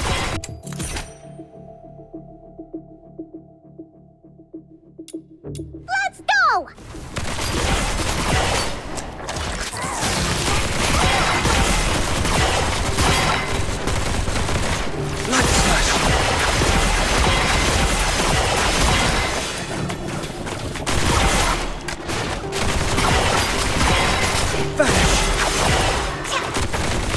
Those who harm me show no quarter.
No quarter.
Finale Flare's detonator is exposed! Time to wreck it! Jeez, it's not like we planted this bomb. How come all enemies are coming at us? Light slash!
another step forward.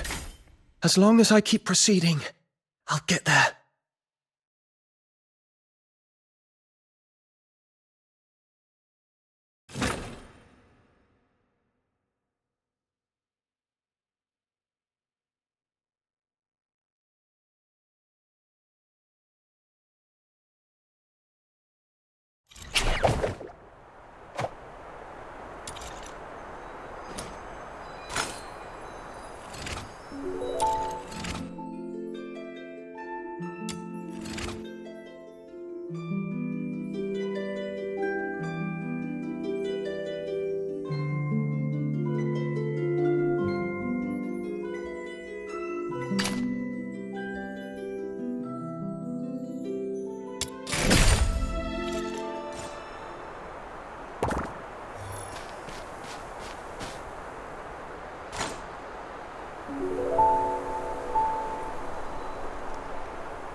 The world outside Purgatorio Island defies all accounts.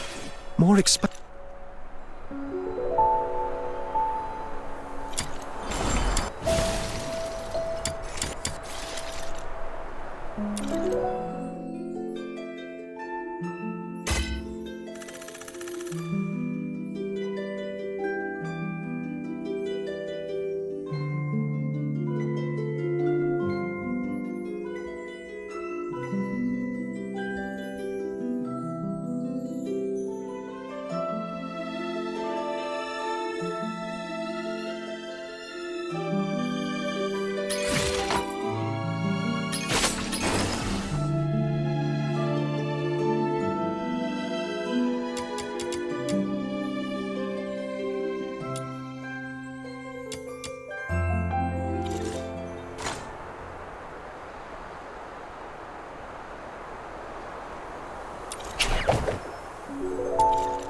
The world outside Purgatorio Island defies... Filbert! Wakey wakey! It's time to leave. I shall offer... Filbert! Wakey wake! Hello! It's me, the commissary, Truffle, with my faithful followers by my side. Filbert and her family.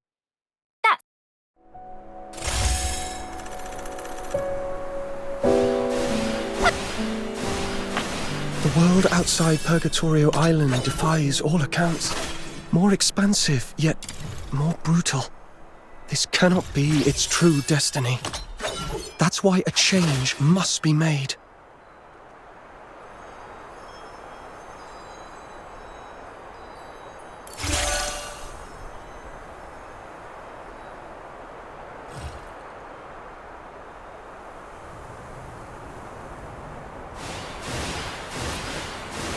The world out... Where are we heading for today's haul? Let's go. Are you invited? Filbert! The world outside... Filbert! Wakey wakey! It's time to leave.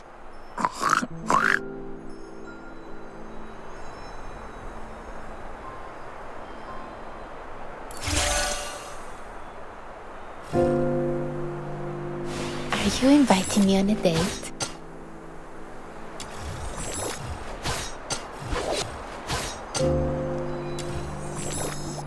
The world... Filbert! Filbert! Wakey wakey! The world outside Purgatorio Island defies all accounts. More expansive, yet more brutal. This cannot be its true destiny. That's why a change must be made.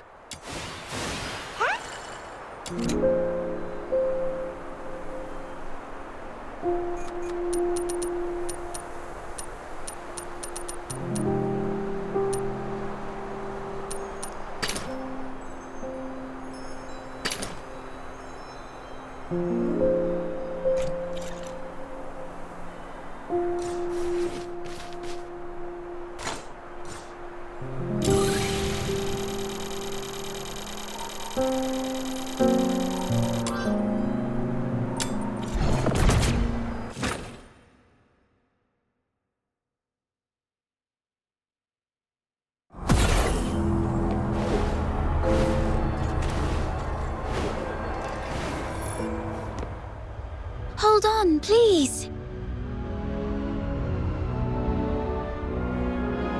Psyche? What are you doing here? I thought I'd help show you the way. I mean, to Glevum Pit. Snow knows the way. But it's nice to have some company, especially when we're heading out of town. Yeah, outsiders can easily lose their way out there. I saw you accepted Mr. Henrik's, our request, so I thought I should help out.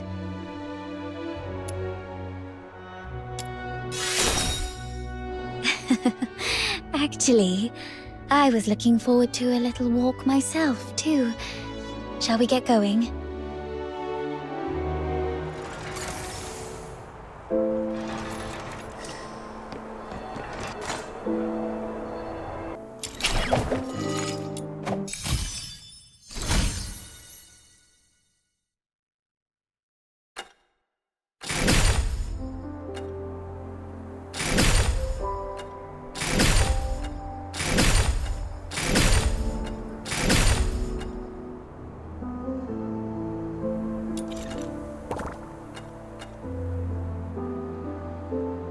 The world outside Purgatorio Island defies all accounts. More expansive, yet more brutal. This cannot be its true destiny. That's why a change must be made.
It's been a while since I've stepped out of the city.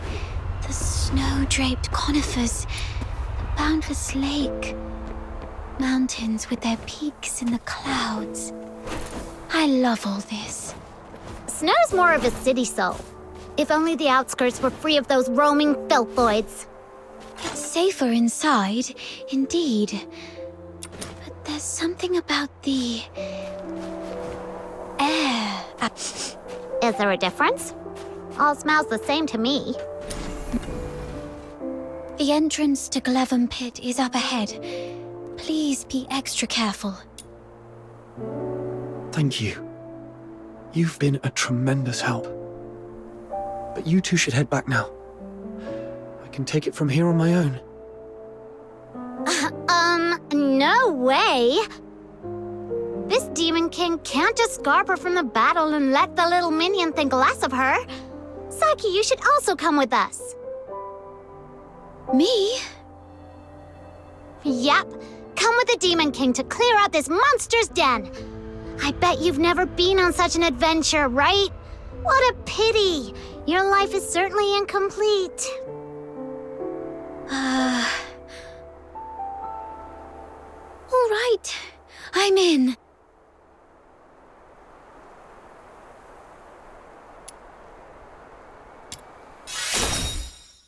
Let's go, let's go!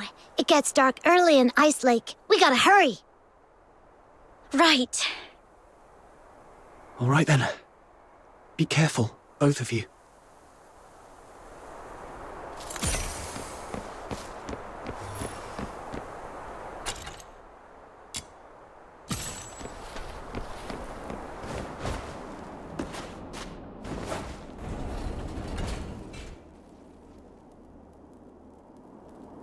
It's locked. Watch me bash it open. Ouchie! A door this thick is probably impervious to brute force. Then let's look around to see if there's another way in. Snow, does your head hurt? Let me help you. There. A little puff to ease the pain. Oh, you're so nice. When this Demon King conquers this place, I'll appoint you the gentle green-cloaked mage, the wise master of foxing, the inaugural Grand Duke of Cloven's Pit. I was the Duke of the Sewers. Is a Grand Duke a higher rank than a Duke? How come Psyche gets a higher title than me? Why am I seriously mulling this over again?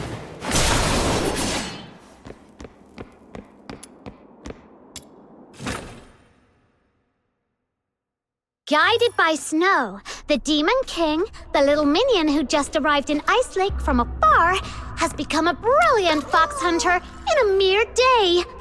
A new chapter in the legend of this Demon King! Fox Hunter is a cool name.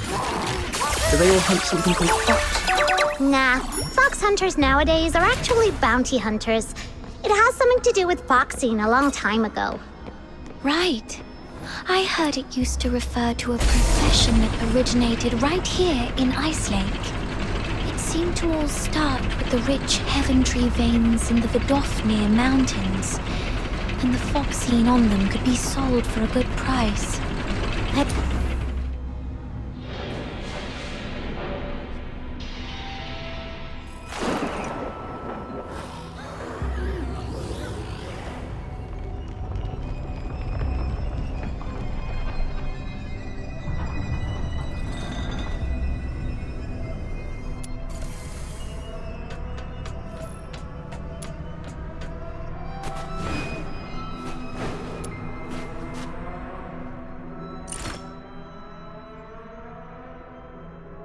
Look over there, little minion! There are several powder kegs!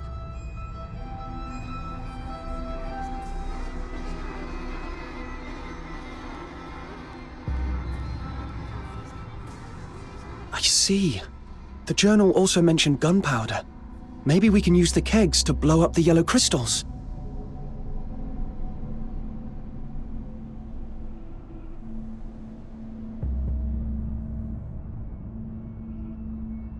Let's take them with us then!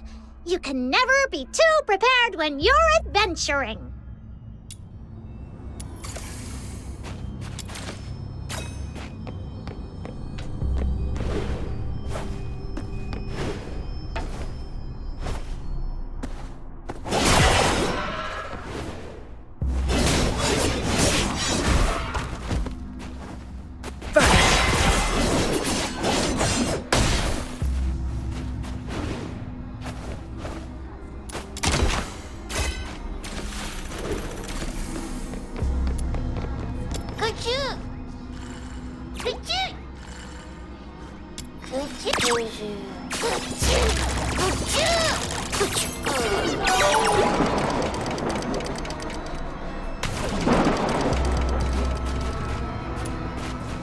Aw, those nasty yellow crystal spikes block our way! Might as well stay away and shoot to detonate them. It works! Oh, are you okay? Why are you squatting on the ground, Demon King? Are you hurt? Huh? I'm fine! It was... Look! A giant crystal in the middle is glowing! Could it be that the crystallo of Stellar we're looking for is inside?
again. How come there are so many filthoids coming at us out of nowhere? Perhaps they were attracted by the explosion. Get off my legs! Oh, I can't walk like this. You can head back to Ice Lake if you're scared. I won't let you. No way. A life without some risks is not complete. All right then. I'll be right here with you to make our lives complete. I didn't slow us down earlier. Take my shiny bomb! Let the pure white Redeemer save the world! Boom! It's okay. The filthoids have been taken care of. Oh, really? Show this Demon King the loot, then! Camilla once mentioned that Crystallo of Stella is a blue-violet crystal with nebulae swirling in it. This one is more like a chunk of silverite. That's lame. Then bring it back to Lunosmith, little minion. As for now, let this Demon King continue to lead you deeper into the pit. Yes, Your Majesty.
Everything all right? Sorry. Decay. I suddenly couldn't see clearly back there and ended up startling that monster. I'm so sorry. Are you feeling better now? It's slowing down. Looks like those shoulder-looking parts are its weakness.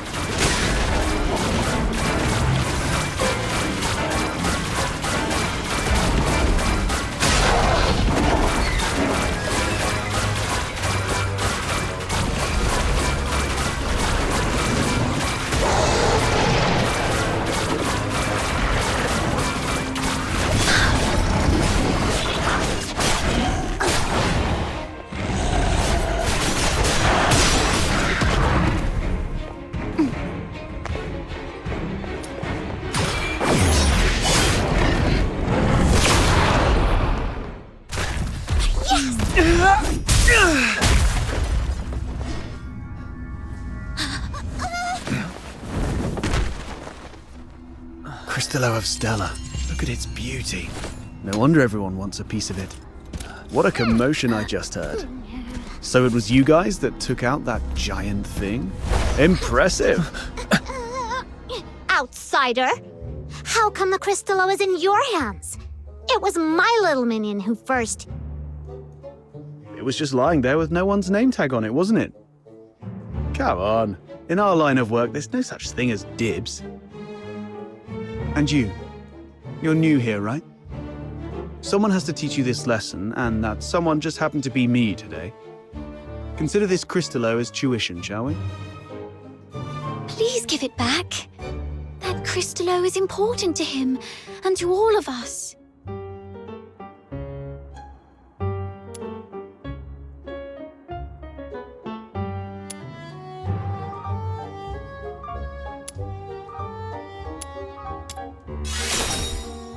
Since you refuse to be a reasonable person, this conversation is over.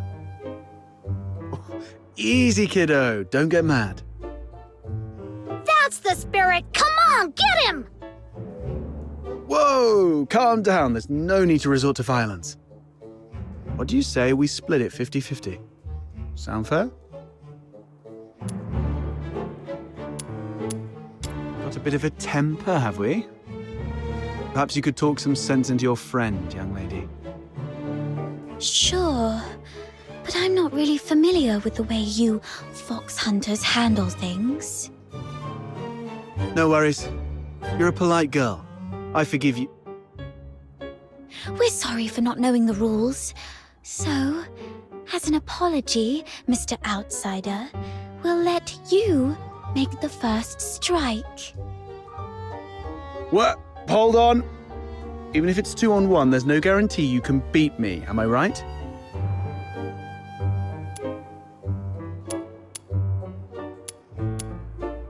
All right. I was joking around, trying to lighten the mood, you know. This crafty mutt-ears is trying to pull more tricks. You call the shots in your little crew, right?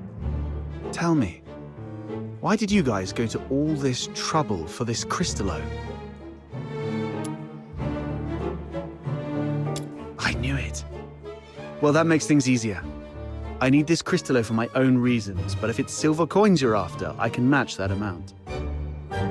If you've got a moment, I'd like to explain. Are you free tonight? You can rest assured. Everyone at the Asphodel knows me. Well, I've still got things to take care of here. You kids can go ahead without me. What are you up to? See these packs? If it hadn't been for this monster, their owners might be chilling at the Asphodel, sipping drinks and swapping stories. I want to see if I can identify them and return their belongings to their families. Now that I'm here, I can't just leave it be. Thank goodness it was you Damons that broke in today. If it had been ordinary folks, they might have ended up just like them. Damons? Those Charons who've undergone an awakening and gained special powers like us. How come you're as clueless as a newly hatched quail? I bet even that little white button mushroom beside you is more informed. Of course! Snow's really smart! Wait, what did you just call me? How rude! That's not rude, I'm just being honest. My heart is as genuine as this Crystallo. I won't descend to arguing with small potatoes like you. Come here, my little minion. Let this Demon King enlighten you. Simply put, awakening is a stage of growth every Charon goes through, usually around adulthood. During awakening, their body emits a very bright light. You must have some memory of it. After awakening, some Charons become much stronger, like you, and gain the ability to use special magic. They are called Daemons. It was that moment. No wonder I felt lighter than before. And my wounds must have healed around that time too. As for my magic ability, could it be resonance? Daemons are rare, so you guys are lucky ducks. Most Charons aren't so lucky. At best, they only get a bit sturdier.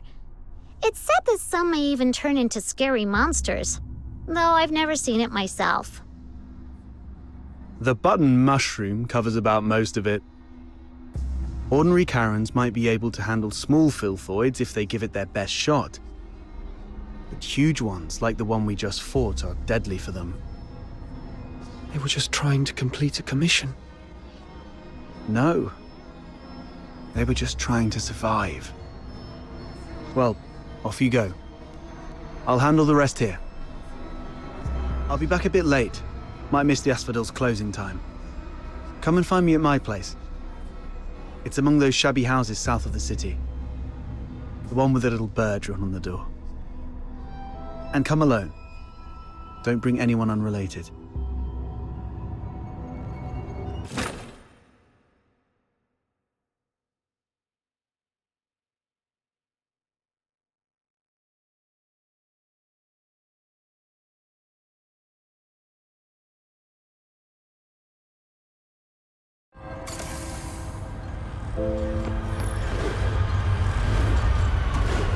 Isn't that Henrik over there? The world outside Purgatorio Island defies all accounts. More expansive, yet more brutal. This cannot be its true destiny. That's why a change must be made.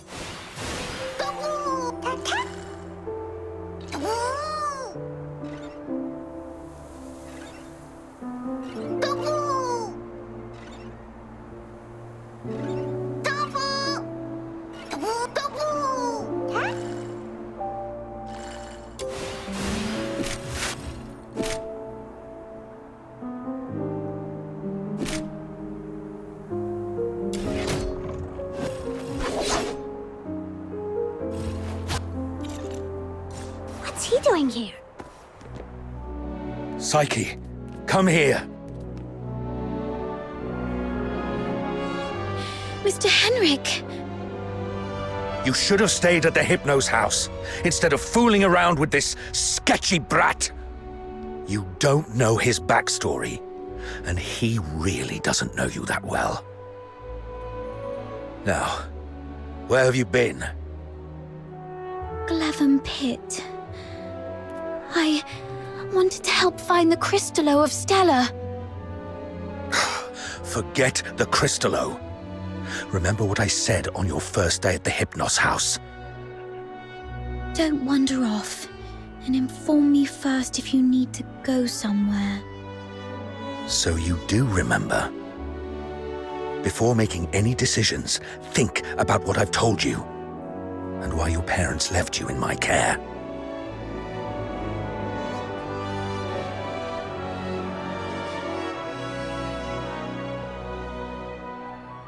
If anything happens that messes things up, or if people start asking questions, you know what's at stake.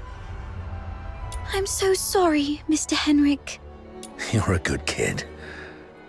Just don't let this ever happen again. As for you, tend your own garden, and don't drag irrelevant people into your business. It's better for everyone.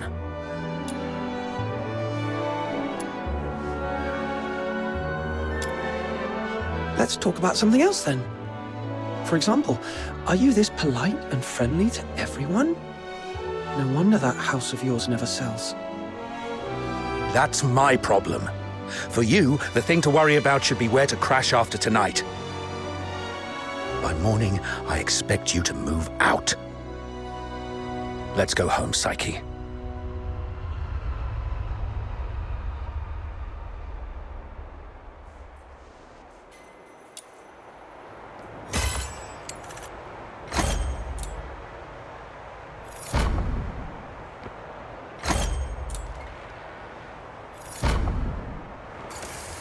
That Henrik always knows how to rile people up. I just hope he won't be too harsh on Psyche. As for whether this is my last night in that house, I need to talk to Outsider. You two are gonna have that secret little talk without me, huh? That Outsider is such a pest. Like I care. Off you go. I'm gonna go chill out at the Asphodel.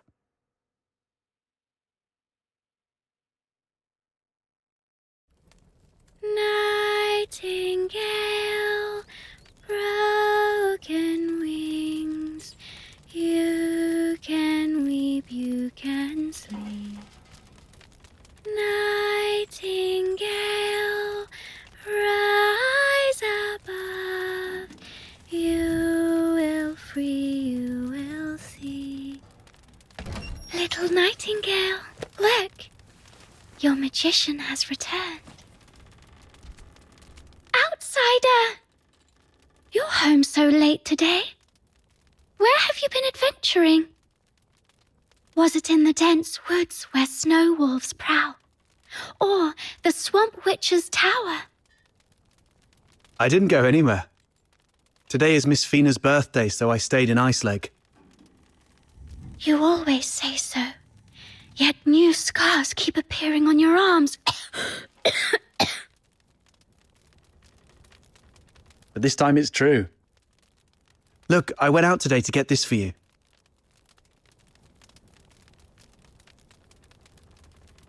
Is this a cake?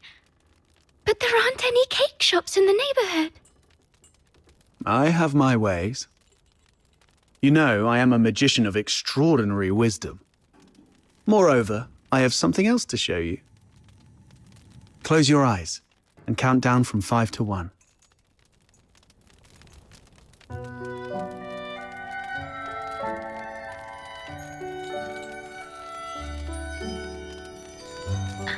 Stars. Twinkling, shining stars. You read the story I wrote, didn't you? The nightingale yearned for the sky, but it was ever so dark. If only I could see the stars once, she wished silently, even but for a fleeting moment.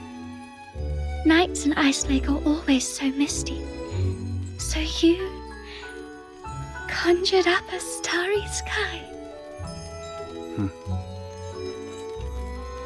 Thank you, outsider.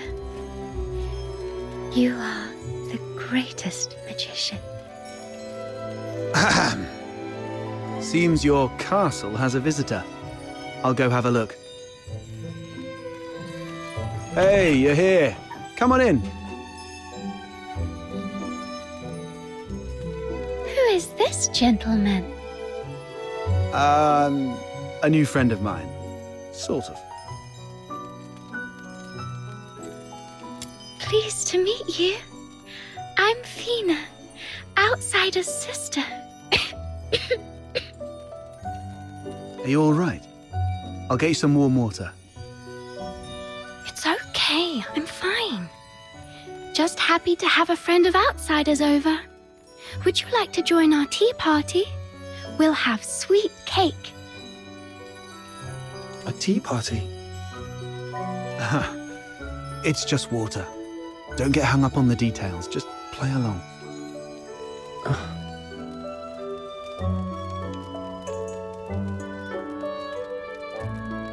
What's wrong, sir? Nothing. It's just that the cake is quite sweet. Which reminds me of my family. She used to season food with lots of sugar. The island we grew up on had plenty of fish and salt, but sugar was a rarity. So when we were little, we never really got to have any. She's only a few years older than me. But from a young age, she began working as a helper for the neighboring fishermen. One time, that fisherman somehow got his hands on some imperial supplies, including 2 jars of sugar. And she traded half a month's wages for 1 small jar. It was the first time she'd got hold of any sugar. And she didn't know how to use it. Simply knowing that it was something valuable and delicious, she poured it all into the fish stew. By the time we grew up and started earning more, sugar wasn't such a luxury anymore. But whenever she cooked, she still added a lot of sugar out of habit. Goodness, that sounds horrible. I can almost smell that fishy, sickly, sweet odor. She owes you an apology. Or at the very least, she owes the sugar and the fish an apology. No, outsider. outsider, you're missing the point of the story. I believe that lady who always used a lot of sugar was also a great magician. So, in our guest's eyes, everything related to her was wonderful, even the unbearably sweet meals. Okay, whatever Fina says. So where is that girl now? Perhaps you can bring her some cake. Let her know what normal sweets taste like. We got separated and lost each other yesterday. Or maybe longer ago. I'm not sure.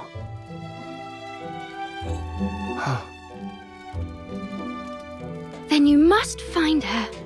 Because families like flowers and trees, snow and wind, they should be together no matter what.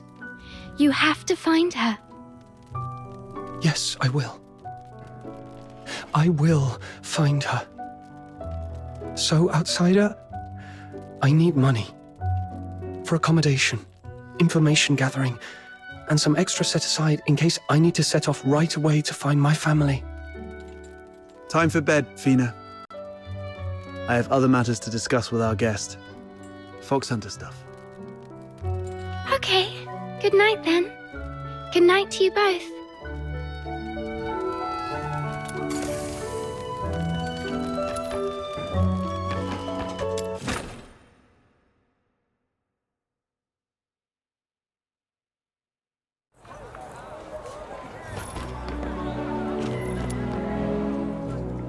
Time to get down to business.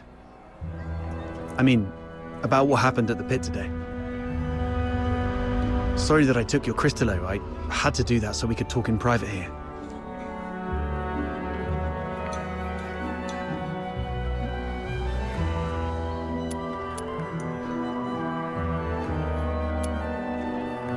If you're talking about the girl in green, yes. I've seen her going in and out of Hypnos' house. I don't know if she's just a regular lodger or some kind of assistant to Henrik Ethelred. I'll cut to the chase.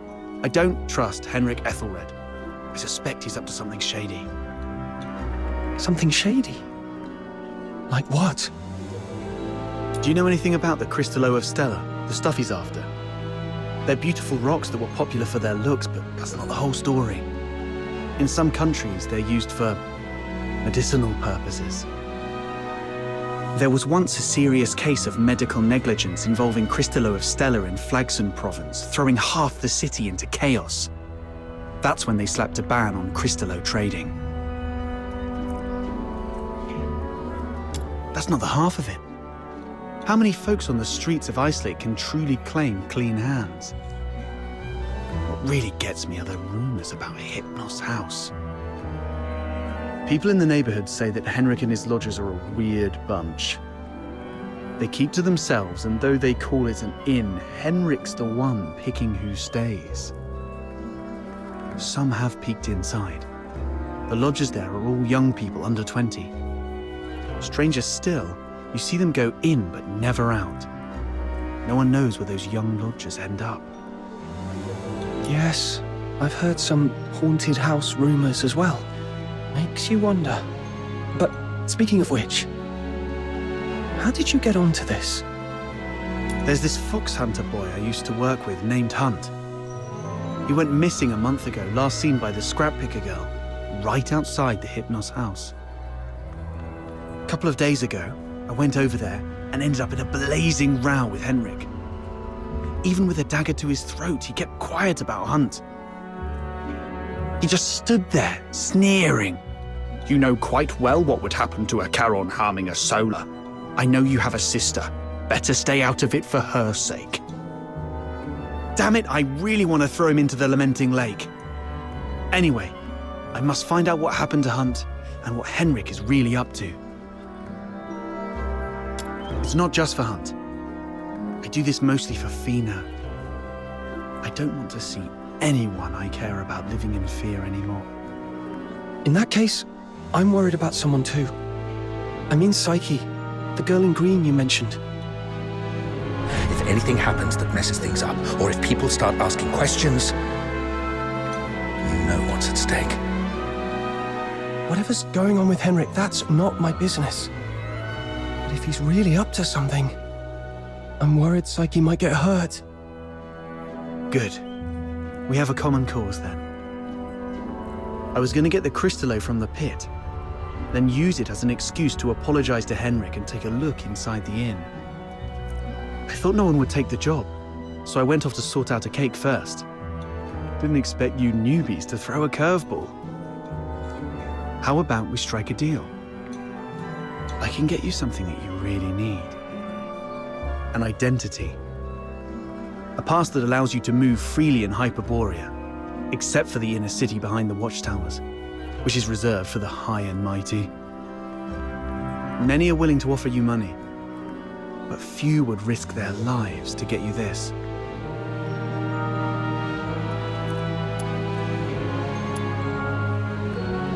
Just a guess. So you really don't have a travel permit, huh? Lucky you ran into me. Without one, you'd be in a world of trouble in Hyperborea. Unless you choose to hide in a shadowy corner all day. He's fishing for information.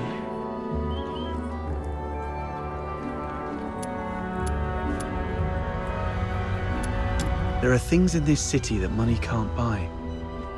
Especially those that could land you in hot water.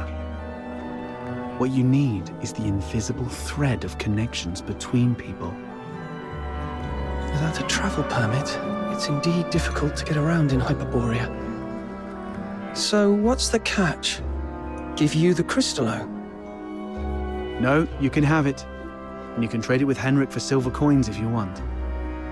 All I need from you is find a way to get in there and investigate the Hypnos house.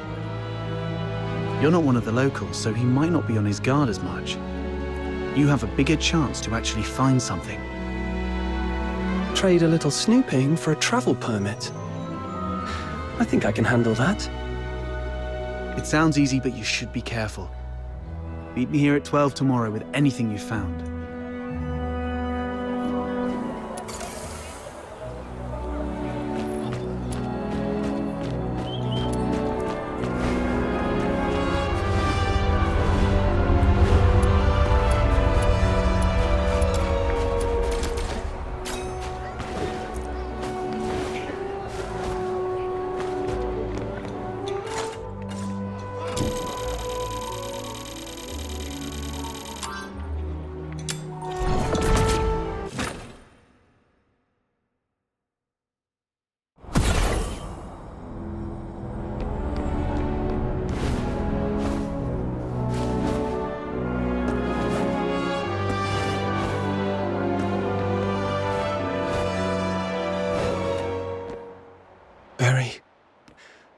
So much has happened today. Can you see the moon from where you are? The very same moon that I'm looking at. Tomorrow, we shall still be brave and live on. It's dawn. Time to head to the Hypnos house.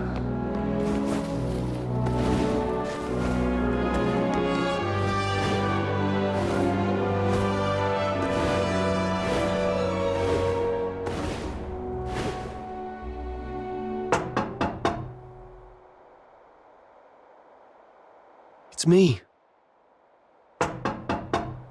What are you doing here? Didn't I ask you to leave in the morning? I've got what you were looking for. The Crystallo of Stella. No one asked for you to come here. Go to the Asphodel and give it to Camilla Scarlet. I'm not from here. I'm not familiar with Ice Lake's ways. Where I come from, a deal means cash in one hand, goods in the other. If you're not interested, Mr. Henrik, I might just go looking for another buyer. Come on in.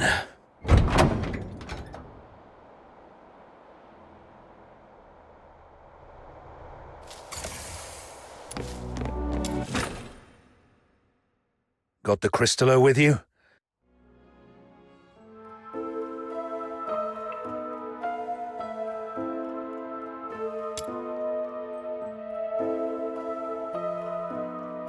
to check it in my office. You stay here. No snooping around. Understood?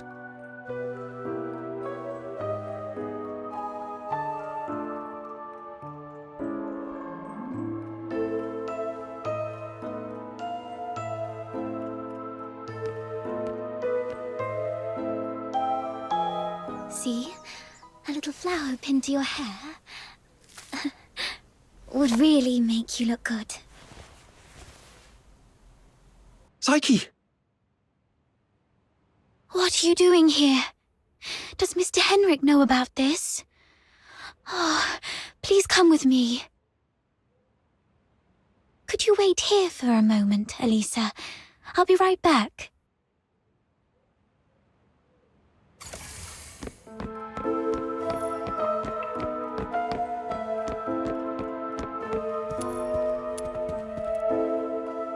Mr. Henrik doesn't allow outsiders to come in, and you two got off on the wrong foot back then. If he sees you... You're here for the lodging stuff, aren't you? Don't worry. Just hide here for a bit. I'll talk to Mr. Henrik again. He'll surely let you stay for a few more days. Ah, really? That's great. But that man is so... domineering. How did you make that happen?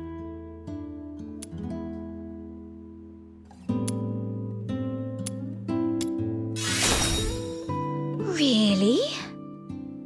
I wouldn't have pegged Mr. Outsider as someone so sensitive. He's a bit different than his brash exterior suggests. Anyway.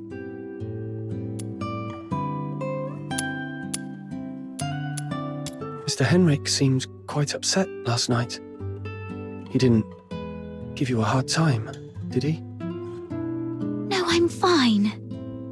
Mr. Henrik is just a bit inarticulate. After all, he spends most of his time alone in his office doing research. Hardly ever talks to anyone. Good to hear that. Speaking of which, do you know what kind of research he's doing in there?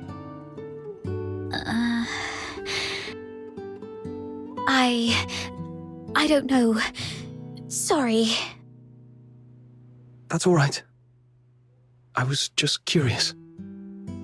Psyche is withholding something. Must be on Henrik's demand. Better not push her.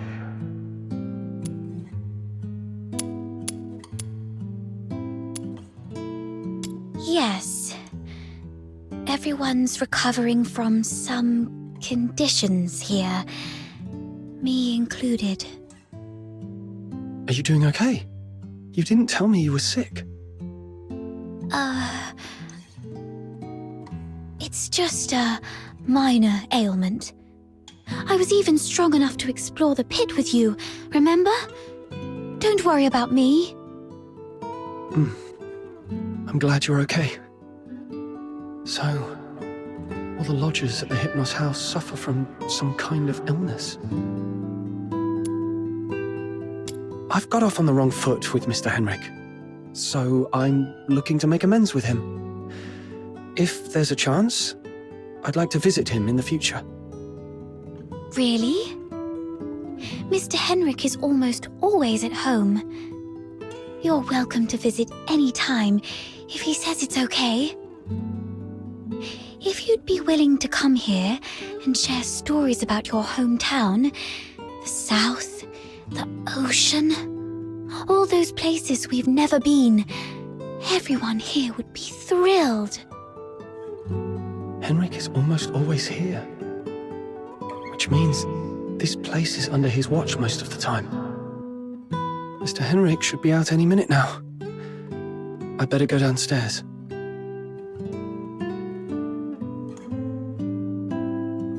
You're leaving already?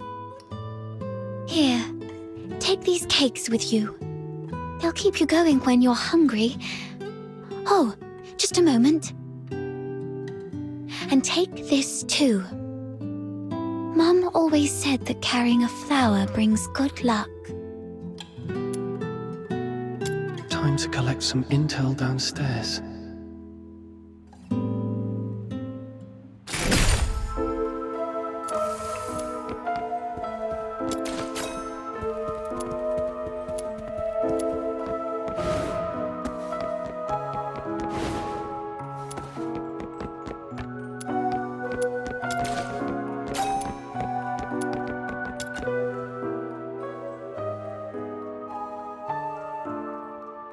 Don't touch that door! The office is off limits. No one but Mr. Enric Ethelred is allowed inside. Cleaning, dusting, every day, every shelf, every door. Everything gets wiped down. You don't get it. It's a habit. Filling life with regular tasks. That's what habit is. Like how I clean here daily. Or how Psyche waters her flowers twice a day. Habit fills the void inside.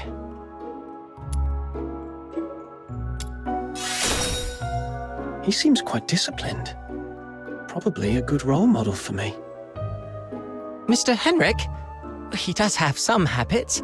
Let me see. When peeling apples, the peel mustn't break. The number of steps from the bathroom to the office has to be even. Every month, he goes out at precisely 8 p.m. on the 20th, then returns to double-check the door lock 3 times. These habits are quite personal, though. I doubt they'd offer much for you to learn from. So, Henrik regularly gets out of the house at 8 p.m. on the 20th every month.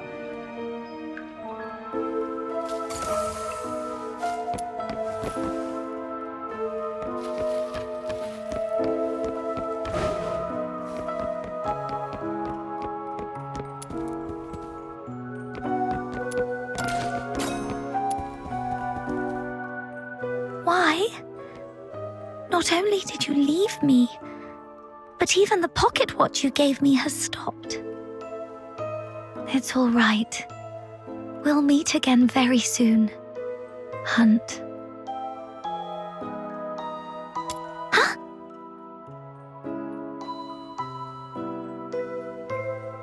Who are you?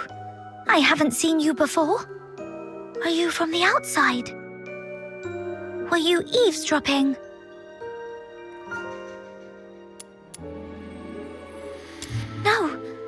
No, I wasn't talking to you. I don't know. I don't know anything. Please, stay away from me, or I'll scream! Outsider was right. Hunt, the missing fox hunter, used to live here. But the lodgers here are tight-lipped about his whereabouts.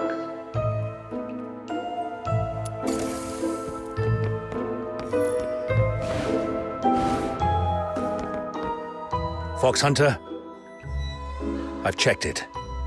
The Crystallo is authentic, and its purity matches the small sample I had before.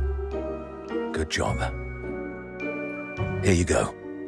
3,000 silver coins, and this signed receipt. Bring it to Miss Camilla and she'll give you the guarantee of 1,000 silver coins. And this necklace. It's worth far more than 1,000 silver coins. You're free to sell it or pawn it. Okay, the deal is done then. And about that house, let me stay a few more days, okay?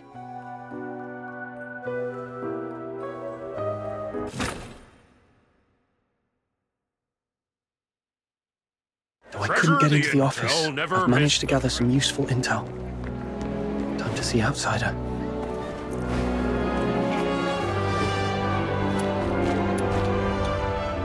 How did the investigation go?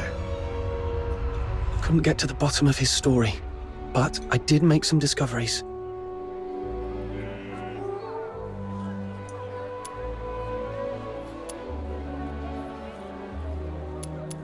So, it's actually a sanatorium.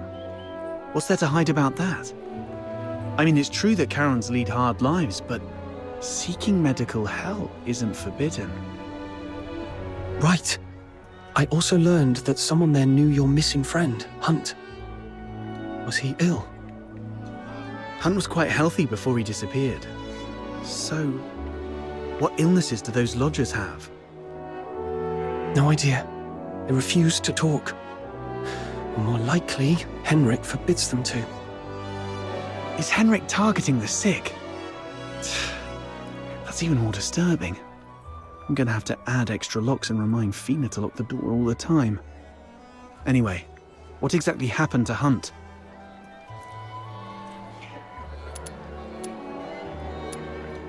That's Henrik's office. The lodgers say it's off limits. Nobody but Henrik himself can get in. The door is securely locked and watched. Plus, Henrik himself is in there. I didn't want to be hasty. Smart decision. If Henrik lost it, who knows what might happen. But the locked door isn't the only entrance to that room. When I left, I scoped out the house. It appears the room connects to the chimney on the roof. That's impressive. I'm glad I found you to team up with. So, we just need to find a time when Henrik isn't around. I chatted with the lodgers there and dug out some intel. Henrik has a peculiar routine. He always leaves the house at 8 p.m. on the 20th of every month. Great. That's our window of opportunity to investigate him. We need to figure out how to secretly follow him. Or sneak into the Hypnos house. So, here's our plan. On the 20th of this month, while Henrik is out, we'll try and get into the locked office through the chimney. That room is exclusive to Henrik, so we won't be noticed. You're quite sharp. I'm even considering a long-term partnership with you. Oh, I've been meaning to ask. Since you took down that monster in the pit, you must be pretty skilled in physical combat, right? I wasn't particularly strong, but I've been stepping up my game lately. All right. Over the next few days, let me teach you some fighting skills. It's always good to be prepared. We'll start tomorrow then. And hey, next time you run into Camilla, let her know we've teamed up for now. It'll make our partnership seem legit. It's still early. Maybe I can go to the Asphodel, see if there's any new commissions to take on. Also, Psyche seems a bit lonely. Maybe I should try to make some time for her before leaving Ice Lake.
Psyche.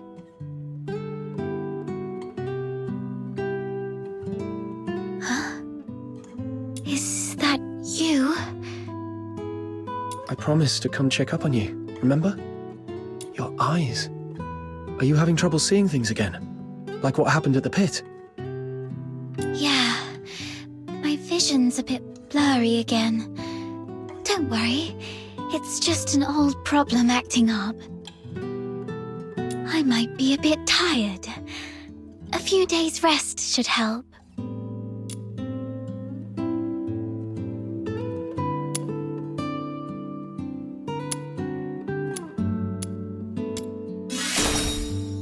Why were you sighing to yourself here, all alone? Could you do me a favor?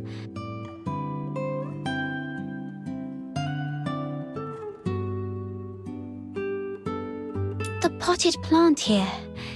Can you describe for me how well the flowers are blooming?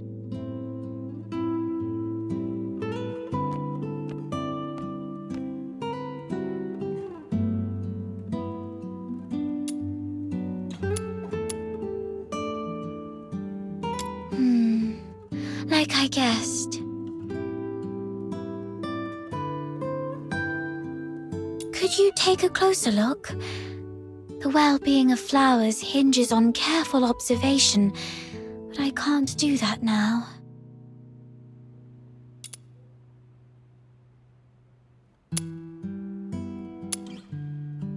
The flowers are bright yellow, a very vibrant hue. I love yellow flowers.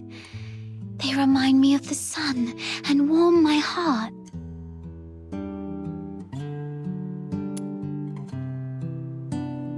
The petals don't have smooth edges. Instead, there are plenty of irregular gaps running along the margins. Right. Try touching the petals softly.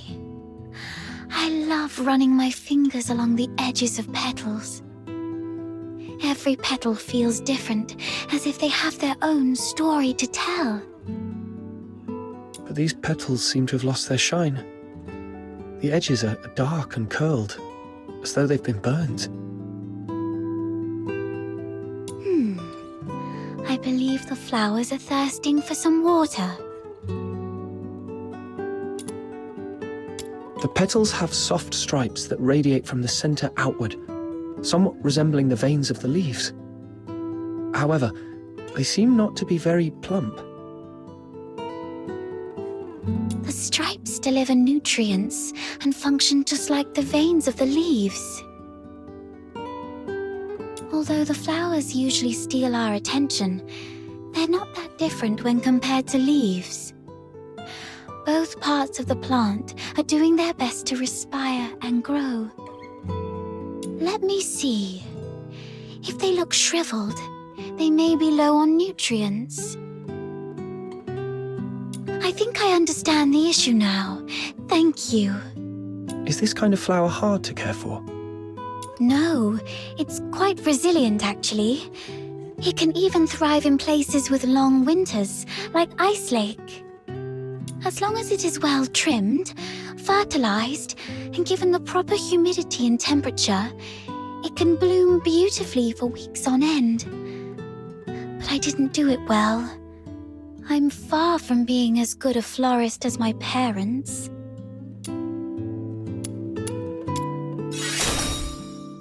You might be right, but... Oh, wait! Something just occurred to me. Maybe it's the soil. The soil? Yes. Dad used to gather special soil from a cave beyond Ice Lake for our plants. He mentioned that the special soil is more fertile than the others. Perhaps I can go there and... forget it. I'll worry about this later.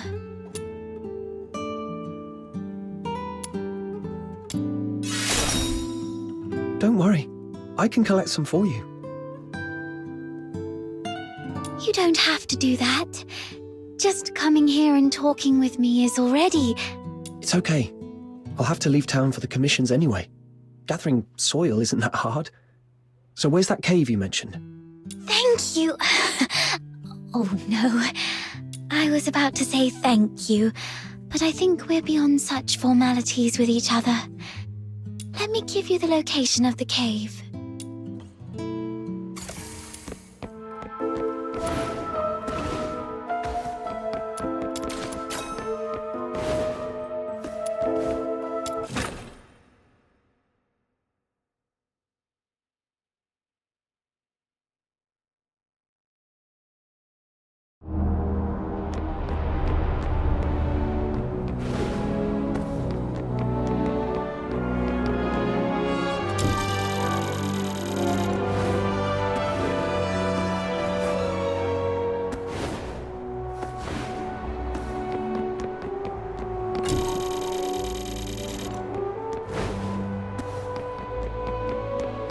The rain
The soil here feels dry.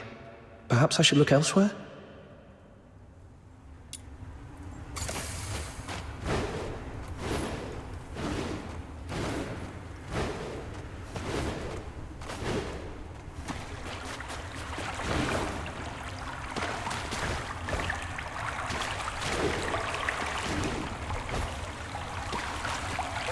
Return to the misty sea. Vanish!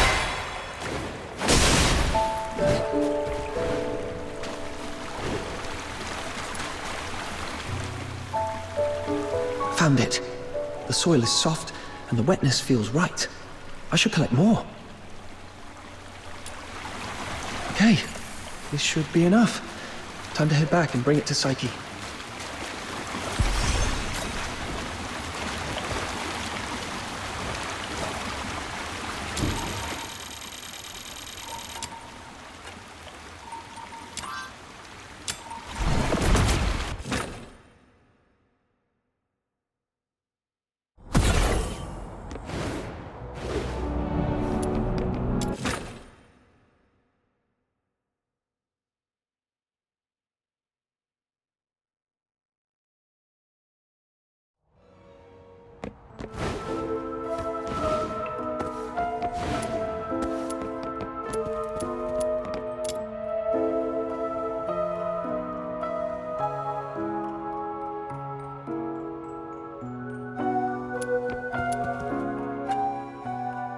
Psyche, here's the soil from that cave.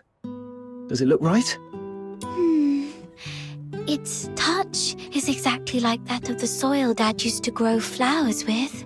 And there's so much of it. This should be enough to help every plant thrive here.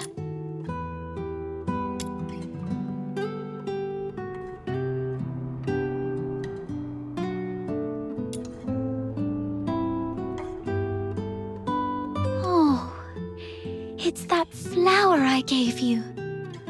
And you've been carrying it around all this time. Of course. It's a precious gift. You love these flowers, don't you? Is it okay for you to pluck one from the plant and give it away? I was not when I was little. Have you seen freshly cut flowers sold at the florist? I never liked that practice. It always made me feel sorry for the flowers. Flowers, stems, and leaves all belong to the same plant, yet people cut the flowers to admire their beauty, leaving them to wilt and die alone.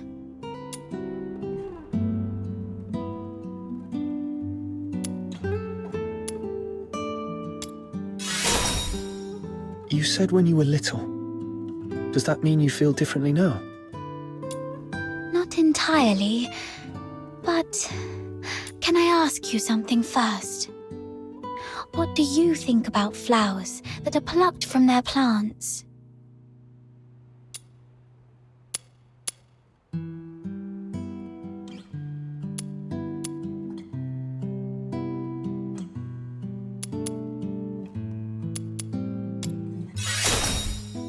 You feel the same way I did when I was little.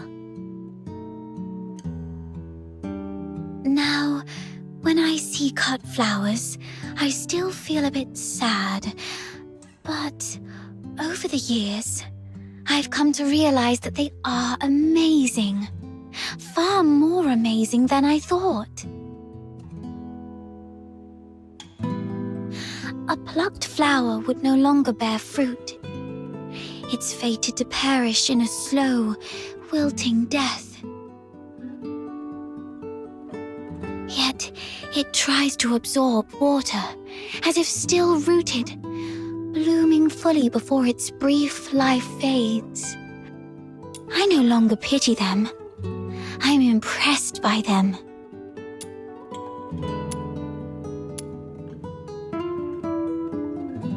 You feel the same, right? Oh, just listen to how somber and heavy our conversation has become. That wasn't my intention. Anyway, the soil you brought back is great. The wetness and softness are perfect. You might have a real knack for gardening. Certainly. I'd be delighted to share all the gardening secrets I know, if time allows. Okay, it's settled then. You are such a wonderful person. Apart from my parents, nobody else has ever taken my casual remarks so seriously, or done so much for a simple plant. Please, take this as a token of my appreciation. It's not much, but I hope you'll accept it. Do come back and admire these flowers when they bloom once more.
Forsaken have set up a dangerous bomb here.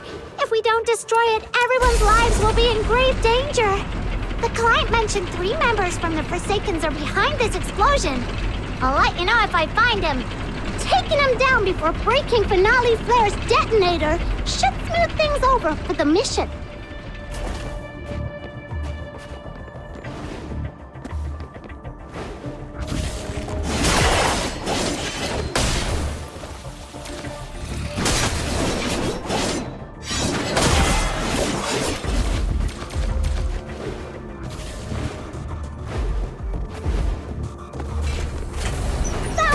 Soldiers of the Forsakens!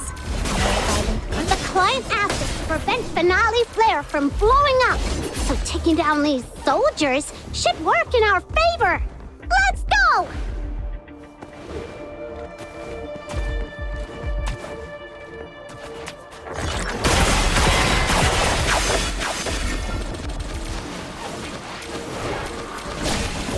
One down! I found a letter on him. Got it! The other 2 members of the Forsaken are probably in the area that I marked.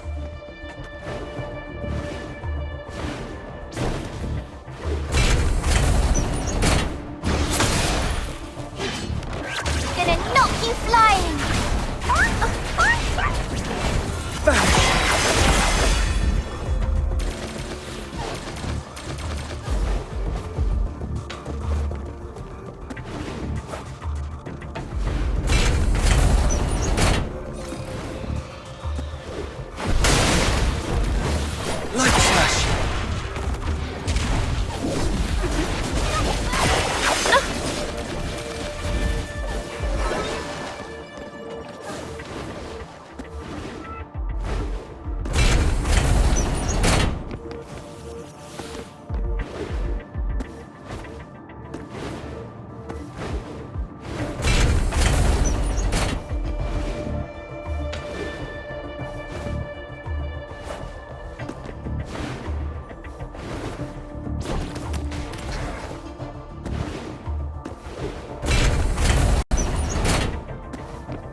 Another step forward.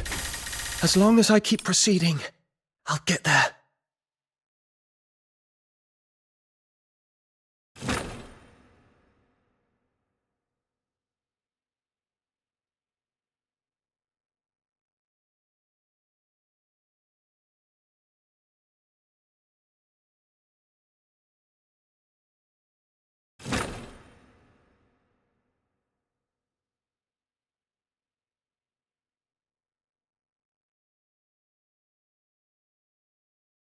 Chief Sybil! There's a piece of bad news, and another that might be considered bad as well. Let's hear the worst one first. The unit left on Purgatorio Island has been searching the area for 3 days, but they've yet to find any trace of that boy who was with Number 0. We searched the nearby waters immediately after he fell off the cliff. Theoretically speaking, he shouldn't have drifted far. Unless... Unless someone rescued him. Continue investigating the residents on nearby islands. Leave no suspect or witness unchecked. Already on it, and we're expanding the search area. But if I may ask, if we do find him, the host of Resonance, what's the plan, Chief?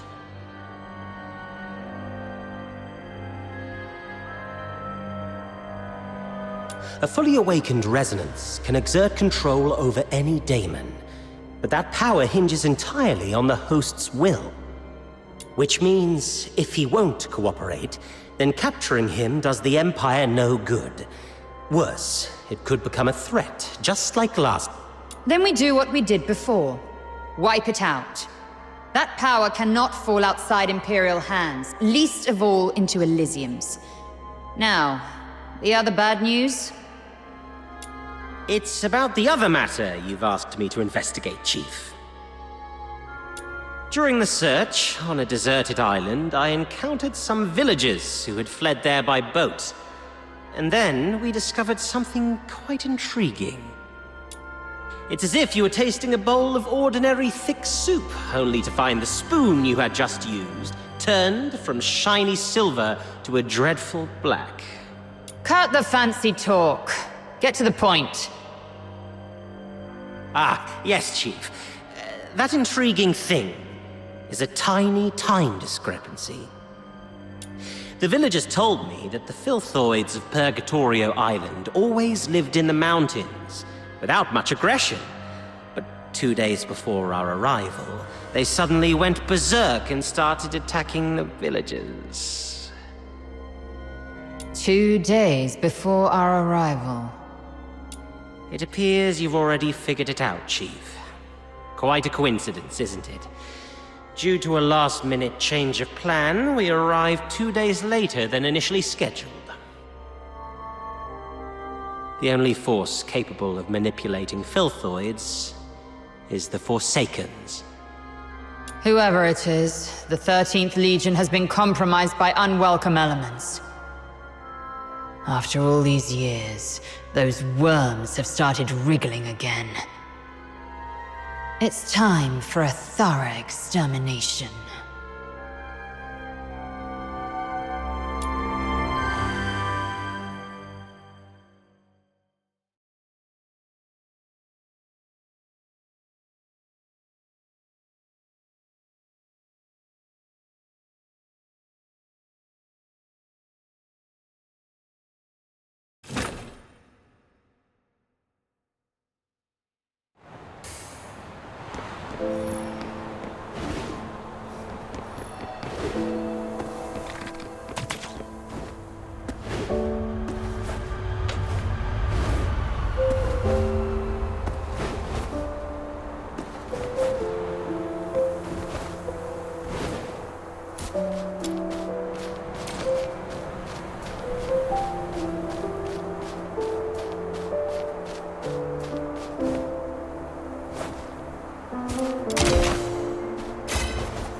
I gotta give that thing a little tweak. It's still early, so why don't you do some casual practice on those beasts nearby? Just don't wander too far. Button Mushroom is in town keeping watch for us. I've already set up some traps. They may look like junk, they're made from scrap after all, but they work quite well.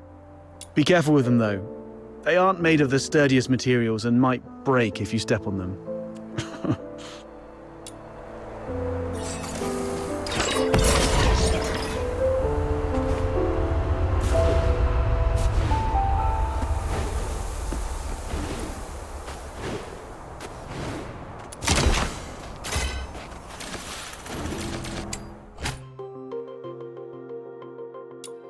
These things on the ground must be Outsider's traps.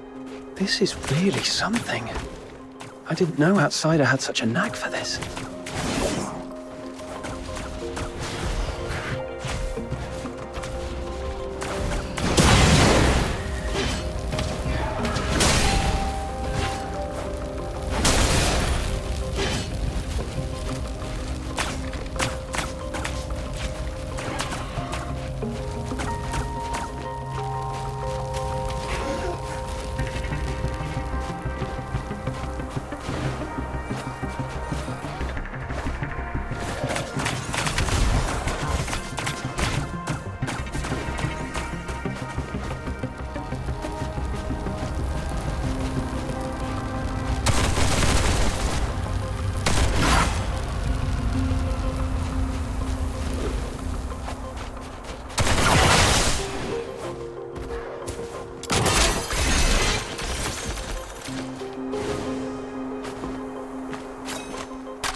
What's going on here?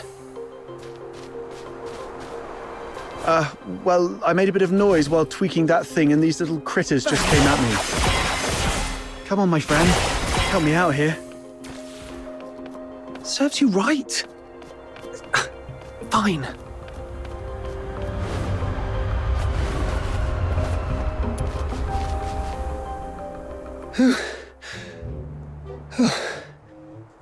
Not bad.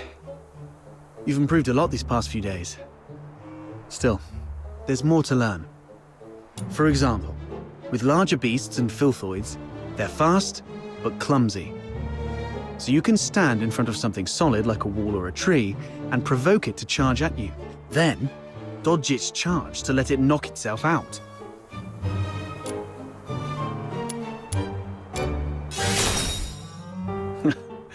Naturally. It's a trick I picked up growing up tough. It's the same with these enemies. An enraged person isn't much different from a beast. All right. Those random critters weren't much of a challenge for you. Now let's find you a worthy opponent.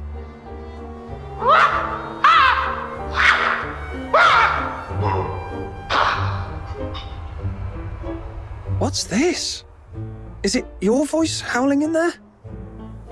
A piece of scrap metal I picked up from the scavenger girl. It's tougher than it looks, and those filthoids can't easily smash it. I've stuck a loudspeaker inside to lure them. Ah, look, here they come.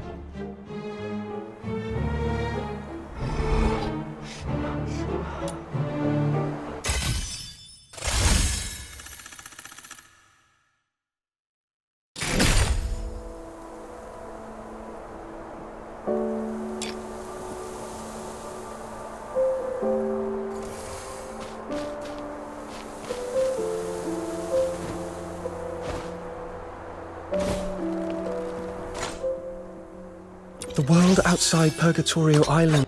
The world outside Purgatorio Island defies all accounts. More expansive, yet more brutal. This cannot be its true destiny. That's why a change must be made.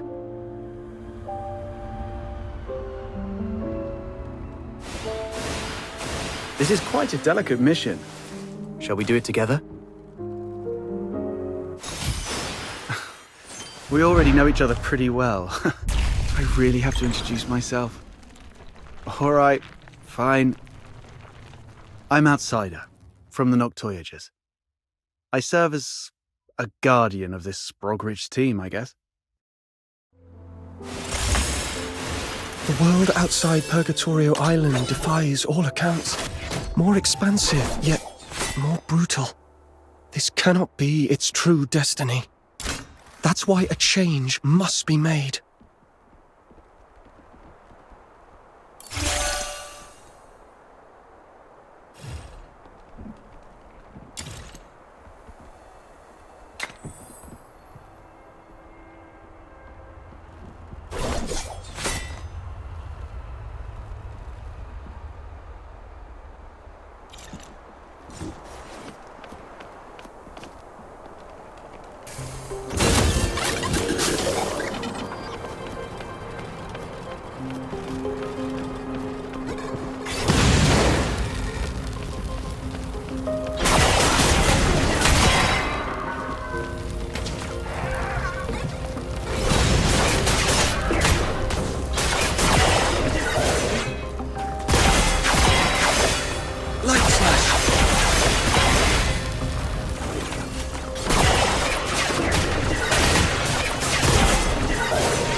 It broke?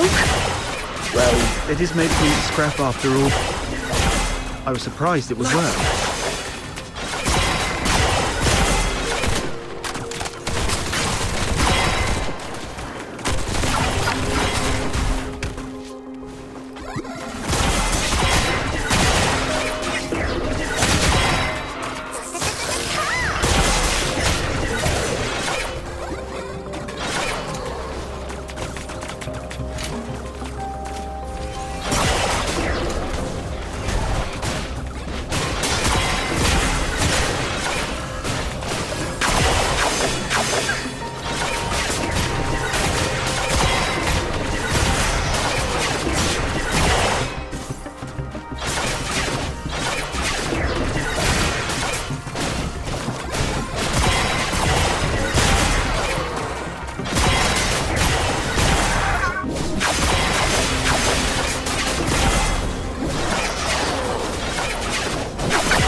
Not bad. Your combat skill has gotten sharper than I thought. So quickly you've become a fully fledged fox hunter. The young nowadays do have talent. The sun's going down. Let's go. It's time to meet Button Mushroom. I wonder if everything on her side went smoothly.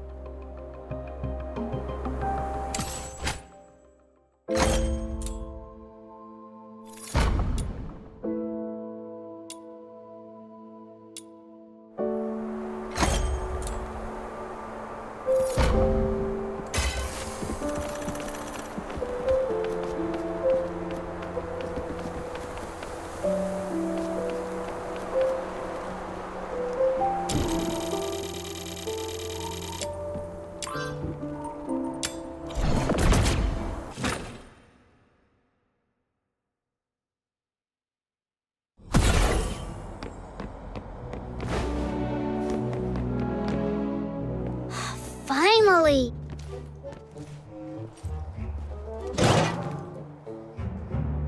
You're such a pest outsider, making me stand watch here. This Demon King's great talents are meant for leading hunts, not keeping tabs on that gloomy man. That's because you have a special gift for acting by stealth, Your Majesty. Look at us. All big and clumsy, we'd be spotted by Henrik in no time. Smart of you to have recognized my greatness. Wait, that's just a roundabout way of calling me short. No, not at all. You're the tallest and mightiest. The towering Ice Lake gates were practically built for you. Shh, he's coming out.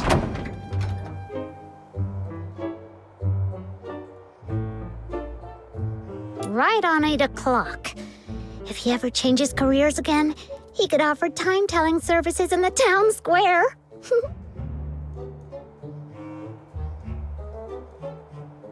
Stick to the original plan.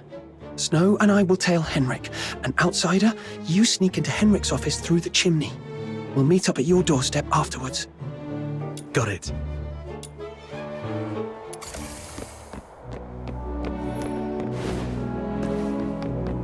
Little minion, hurry up! Shh! Keep it down, or he will notice us.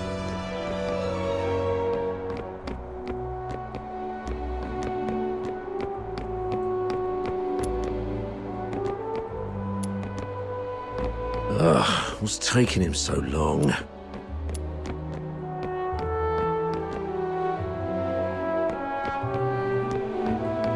Popcorn, cigs, booze! He stopped.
Flowers of Solicitude. It's a flower shop. Wait, is he going on a date? Wait, we're way too close.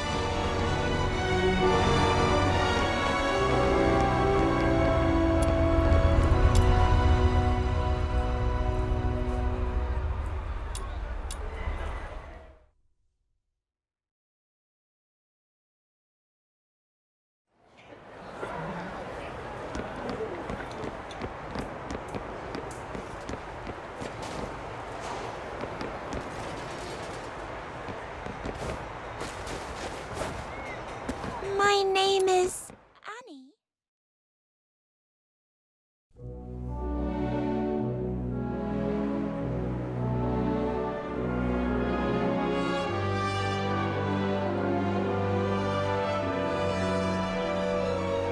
There he is. Can I get you two something to drink?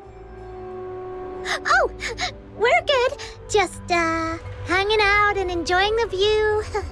Isn't the sunlight lovely tonight?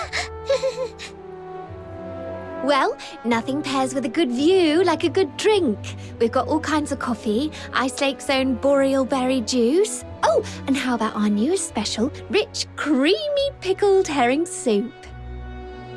No thanks. We've got something... Wait, where's Henrik? Oh, I think we lost him. Let's ask the florist and try our luck. My name is Annie.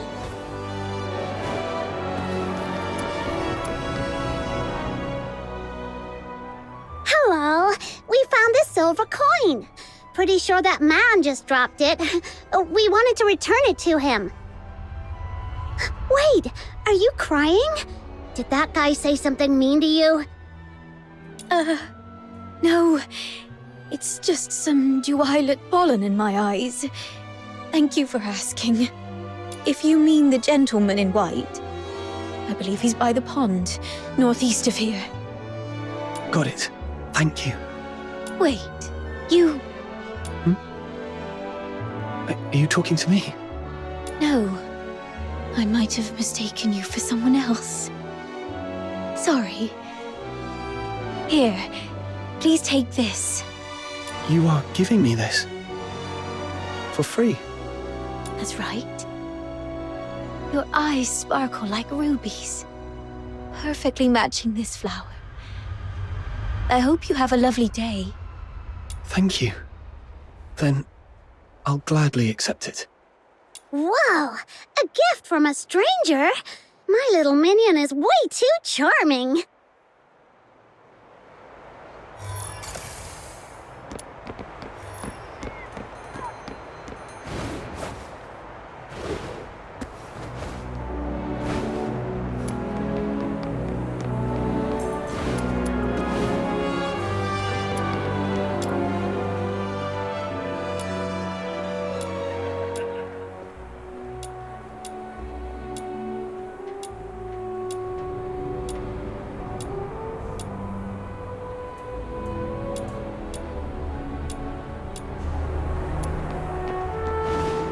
I hope it will bring...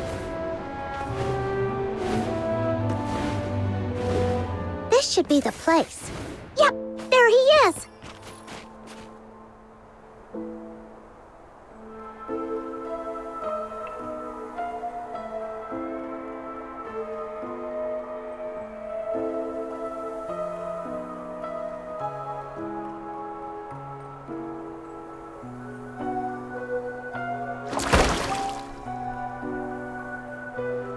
Did you see that? Henrik just threw something in there. This has gotta be his horrible secret. You stay here. I'll go fish it out.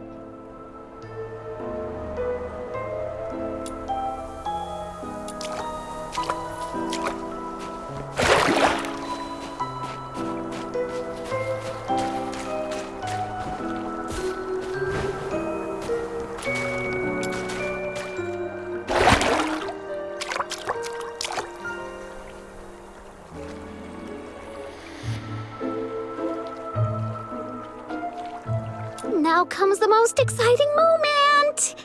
Through great trials and hardships, the Demon King and her minion finally retrieved a precious treasure from the deep waters. With hopeful hearts and anxious breaths, they opened the box, only to find... Huh? It's empty!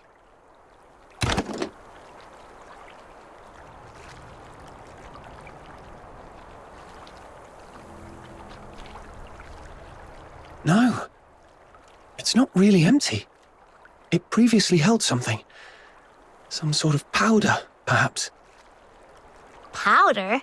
Why would Henrik bother to put a box of powder in the water? That's so strange.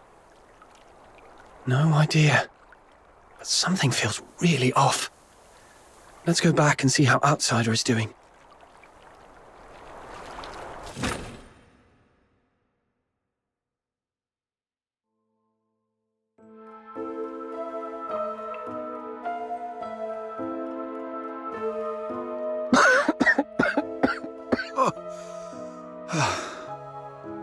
I got all covered in soot. Fina's going to make a fuss about it when I get home. Anyway, finally made it in.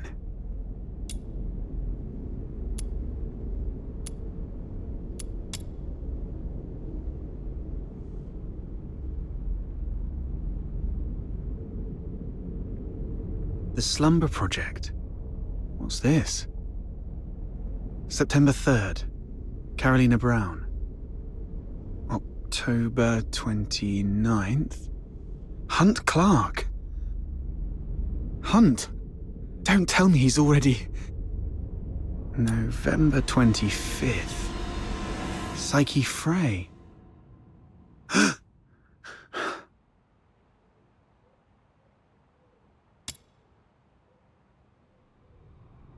A furnace this big?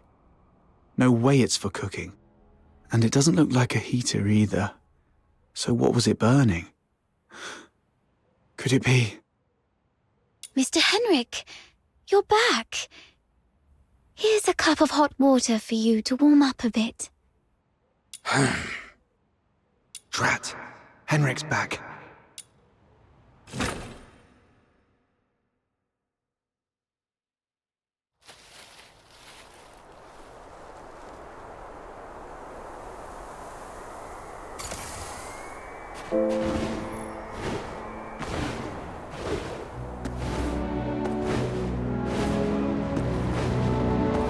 I hope it will bring...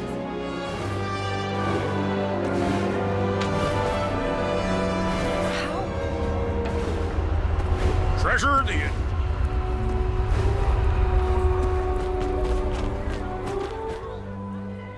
Are you saying Psyche is in danger?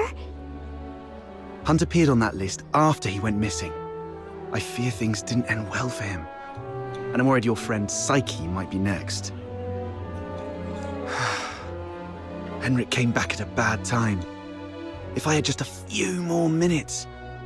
It's my fault. I wasted too much time with that chimney. Damn it. I knew he was up to no good. What do we do now? Psyche is a good girl. We have to find a way to save her. I'm going to the Hypnos house right now. Don't rush into it.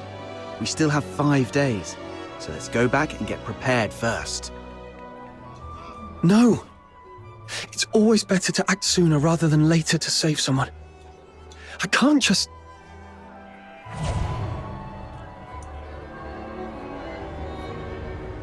Just stand there, helplessly watching her leave. Right? How did you know?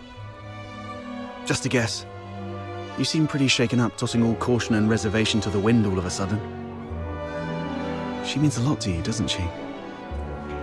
Imagine being thrown into a foreign land all alone, feeling unwanted and helpless. And then someone reaches out and encourages you to hang in there for good things to happen. If this person were in danger, you'd do anything to help too. Maybe you're right. The bitterness of failure after trying beats the endless regret of, why wasn't I braver back then? But remember, being brave doesn't mean acting recklessly. Being brave is saying, I'm aware of all the possible endings of this path, and I accept them all. Then I tread this path with no regrets, and nothing will change my mind. Thank you. I've calmed down. I'll make some preparations. But tomorrow, I still need to go see Psyche. Don't worry, I've eased things with Henrik. I'll just pretend I don't know anything. Okay. We'll also need a plan after we rescue those lodgers. You're not familiar with Ice Lake, so I'll handle that.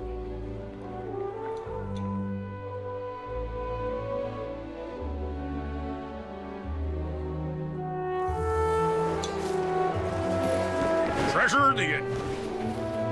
How boring.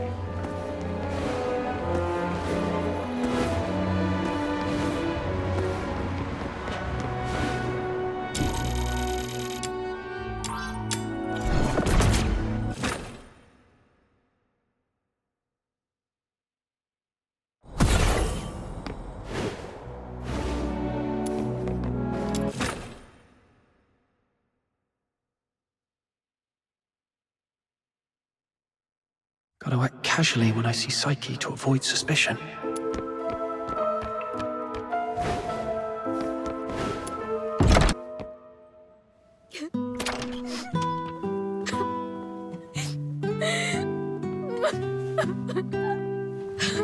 Psyche?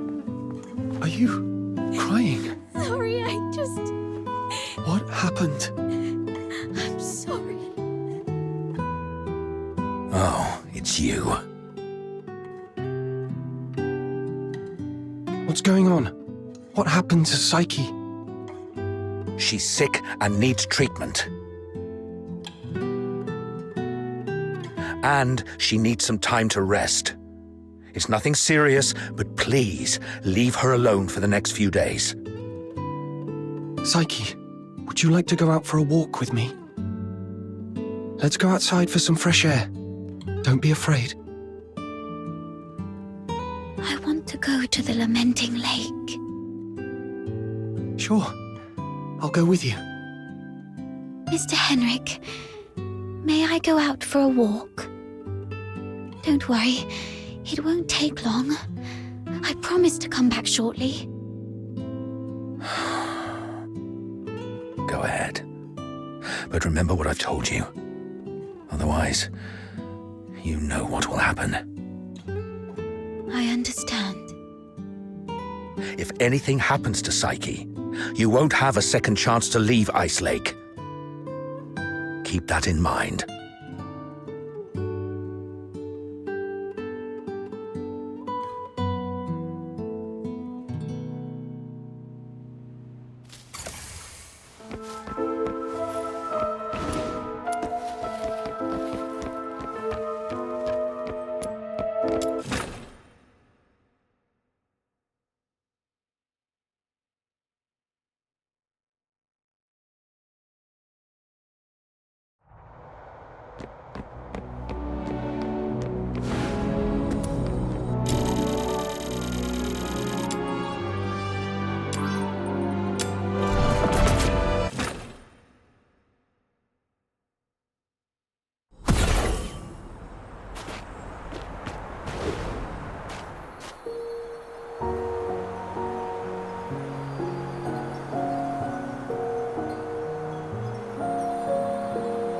The sun should be setting by now. I wonder if Lamenting Lake looks as beautiful as it always does at this time. Yeah. It's a spectacular view. Would you like to take a walk with me by the lakeside?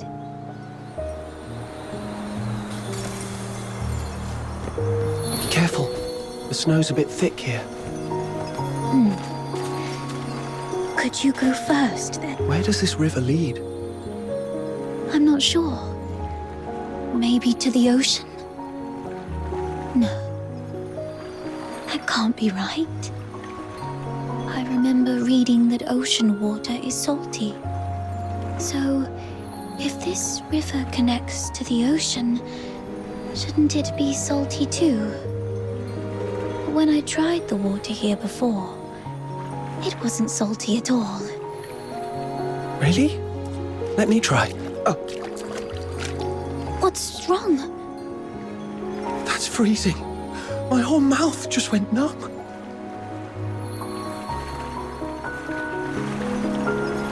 Let's head to the lakeside. When I was little, I thought if I just kept running, I'd leave Ice Lake behind.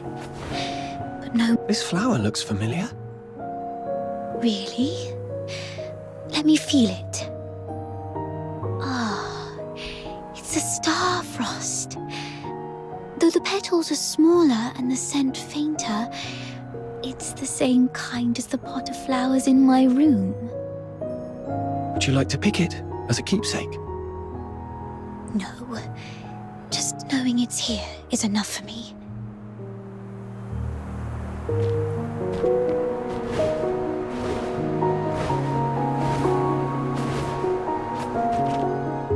It sounds like a steam whistle. Is there a train passing by?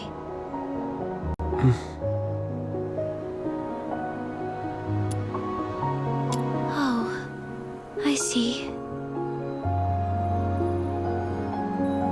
Psyche, when did your eyesight start to fade? When was it? I don't really know. I thought it'd be the same as before.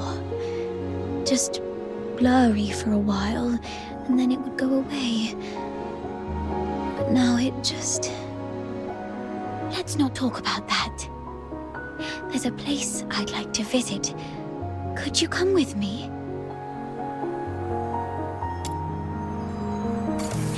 It's by the Lamenting Lake, near an old tree stump.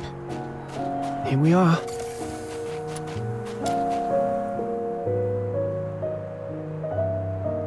Could you open it? This is a...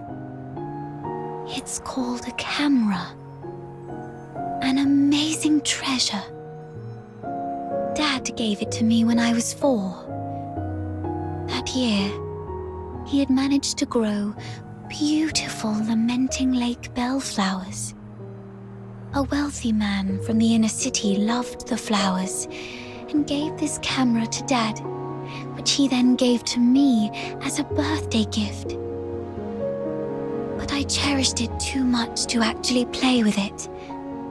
I thought, if I buried this precious treasure in the ground, it would sprout many more cameras by harvest time. Then our family would become rich, and my parents wouldn't have to work so hard. So I came here alone and sewed it. I was quite silly back then.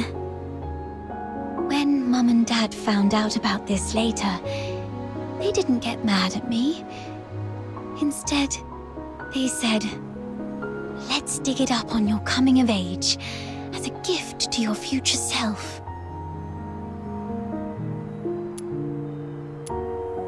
Thank you for keeping me company these past days, but I don't have anything valuable to give you. Please, take this camera as a gift from me.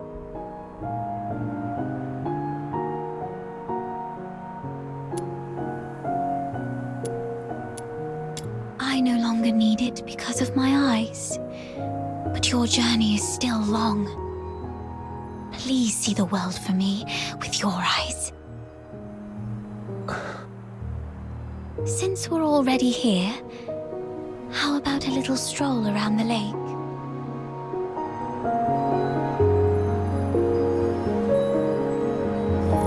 When I was little, Dad would sometimes bring me here for walks. Despite the occasional hide and seek with the filthoids, I always looked forward to coming here because I loved the floating ice and mountains here. And more so, I loved watching the trains roar by. You like trains? Yeah, I'm fascinated by their destination. The South. I've read that it's nothing like Ice Lake. The sun's warmer there, and you get to see seasons change. When spring comes, the ice and snow melt away, and there are flowers everywhere, even in the wilds. I always dreamed that if I... So, the day you showed up at the door of the Hypnos house, I was thrilled. I'd never met anyone outside Ice Lake.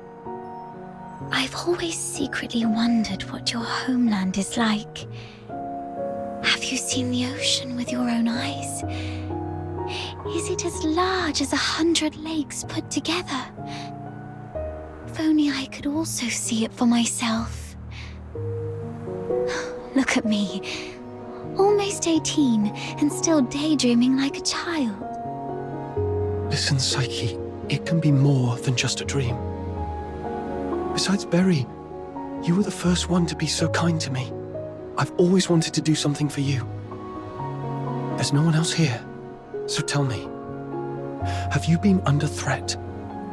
You can trust me. No matter how scary the enemy may be, I'll protect you. I'm a stranger here. I can take you away, just like the day we went to the pit together. Once I find Berry, we can go to my hometown in the south, build little houses by the sea, and grow flowers around our homes. When spring comes and the flowers bloom, your eyes will heal. Every day the sun will shine so brightly that you might even find yourself missing Ice Lake snow. Oh, it might be a slight damper on your dream, but are you scared of bugs? The ones in the south are bigger and noisier. Thank you. I'm not under threat. It's just that I just can't leave Ice Lake, no matter what. What do you mean? Sorry, I can't tell you. Let's just say it's my little secret to keep. Could you take another photo of me? And make sure Ice Lake's in the frame. I don't like this city. I hate the ever-present smell of blood in the air, the towering walls, the guards' heavy boots, and the endless whimpers that fill every alleyway. But it's still where I grew up. My one and only home. So, I'd like to take a picture with it.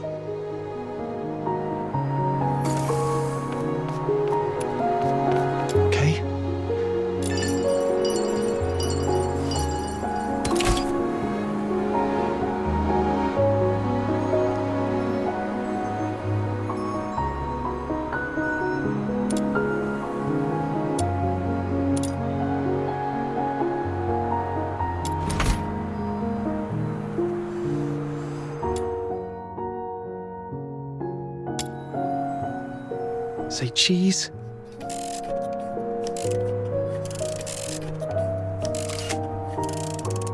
Let's take another one. 3, 2, 1.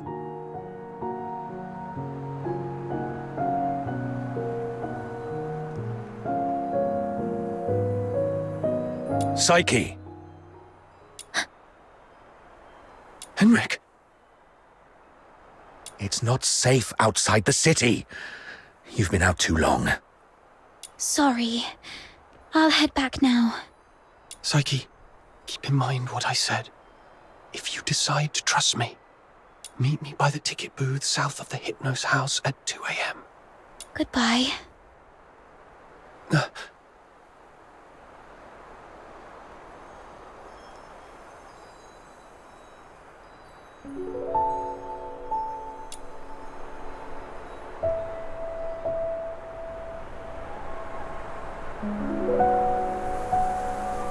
Can't leave Ice Lake. That guy over there looks familiar. Have I met him before?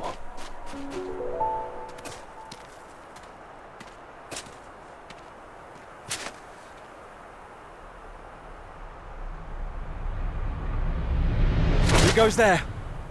Stay back, or I'll shoot.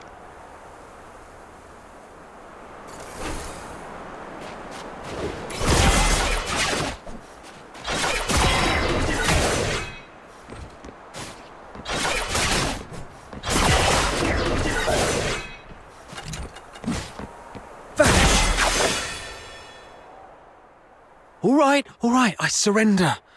But it wasn't me, I swear. It's you.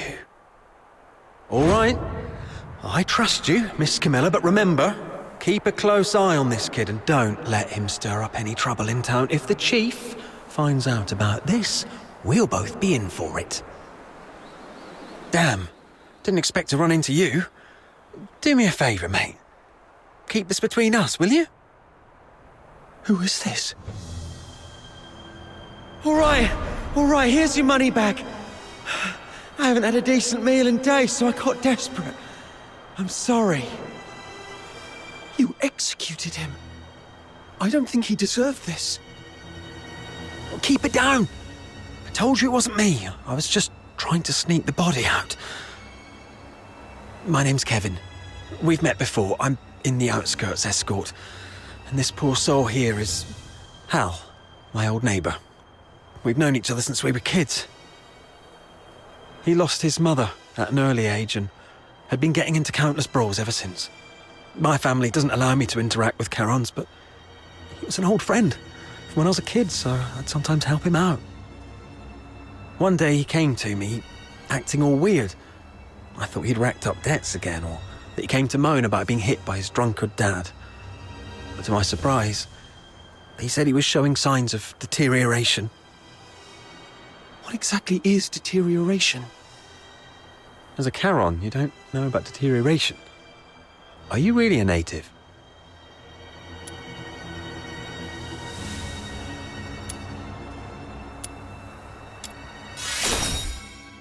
Oh, right. Camilla did mention something about that. Makes sense then. So, deterioration is a peculiar disease that only Charons might suffer from. Once you've got it, there's no cure. You folks usually awaken some kind of power around your teens, but not everyone's that lucky. There are always a few poor wretches who somehow get it wrong and turn into filthoids, but way stronger than the regular filthoids out there. A whole escort might not even be able to take one down. If a deteriorator appears in the city, the entire neighborhood is doomed. Now you get why most Solas hate Charons, right? They say it's the evil magic running through their veins that brings all this disaster. And the deteriorators, they're seen as the worst of the worst among all Charons. Honestly, I'm not entirely sold on this, but how come such a rare thing had to happen to Hal? About 2 weeks ago, he came to me all in a flap. But what could I do? Harboring a deteriorator is as serious a crime as sheltering a member of the Forsakens. One slip and you're done for. All I could do was give him some food and tell him to sort himself out. Later, I heard he got nabbed for stealing. And when they found out he was a deteriorator, they took him straight to the Security Bureau. Like I said, there's no cure for deteriorators, so what else could happen? They get handed over to the escort, and then, well, you know. He pretty much had it coming, but still, we were friends for a few years. I couldn't bear the thought of him lying in a cold morgue, so I sneaked him out. I was going to bury him by Lamenting Lake, right next to his mother. Hold on, I'm curious. What symptoms would appear between the onset of deterioration and its full development? I wouldn't know. But I have heard that some would turn extremely violent, and some poor souls would gradually lose their senses, like going blind or deaf or something, perhaps. This is all just hearsay, though. If you're curious about it, best ask a doctor. But it seems to me you've awakened already successfully. Why do you care? Oh, I got a little dizzy and didn't see the step. Thank you. I suddenly couldn't see clearly back there and ended up startling that monster. I'm so sorry. Psyche, when did your eyesight start to fade? When was it? Could Psyche's sight loss be a symptom of deterioration? Could all the lodgers at the Hypnos house be deteriorators? Sir, I'd like to inquire about someone, and I hope you'll be frank and supportive. See this camera? If you refuse, I might just hand it over to the Security Bureau. They'd surely be interested. Come on, cut me some slack. If you're digging for some military secrets, you don't need to corner a mere foot soldier like me. I'm basically just a gatekeeper. Do you know anything about Henrik Ethelred, the owner of the Hypnos house in the north of the city? I mean anything about him. I'd like to hear it all. Henrik Ethelred? Isn't he just an inn owner? My superior does have some connection with him. He's got a bit of a history, but has been a law-abiding citizen these past years. Oh, that man's got quite the temper. Not a rare occasion he's shut the door on travellers, but that's just how he is. Even back in his proper job days, he wasn't a nice guy either. Though at least back then, he had his family to keep him in check.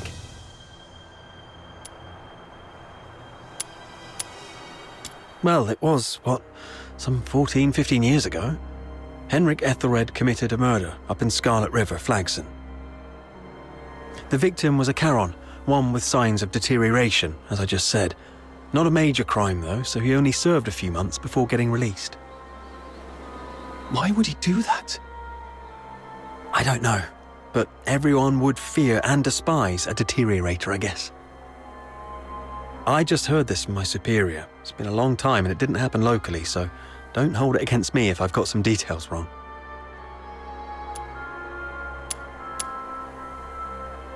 The older folks in Ice Lake all know that Henrik was once a renowned doctor. Quite the skilled medic he was. Even the nobles from the inner city would go to him. But then something happened, and he shut down his clinic at the height of his fame, only to reopen it as an inn a couple of years later. Come to think of it, that was right around the time he got in trouble in Scarlet River. He had a wife and a daughter. They were just an ordinary family of 3. But then his wife passed away quite early, and he raised his daughter on his own. As for his daughter, what's her name? Heidi, Haley, I don't quite remember. Anyway, she went on a trip to Scarlet River with Henrik, but never returned with him. He never talks about his daughter. One year my superior asked about her over drinks, and Henrik just smashed his glass and stormed off. I swear, I've told you everything I know. Can you please let me off now? Just give me the film. Damn it. You look nice. How could you be so cunning?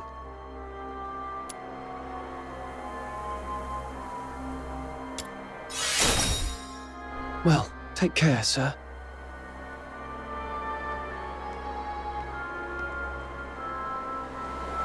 Hey, you just gonna leave like that? Where are you going? Oi! You promised not to tell anyone, didn't you? You have to stick to your word.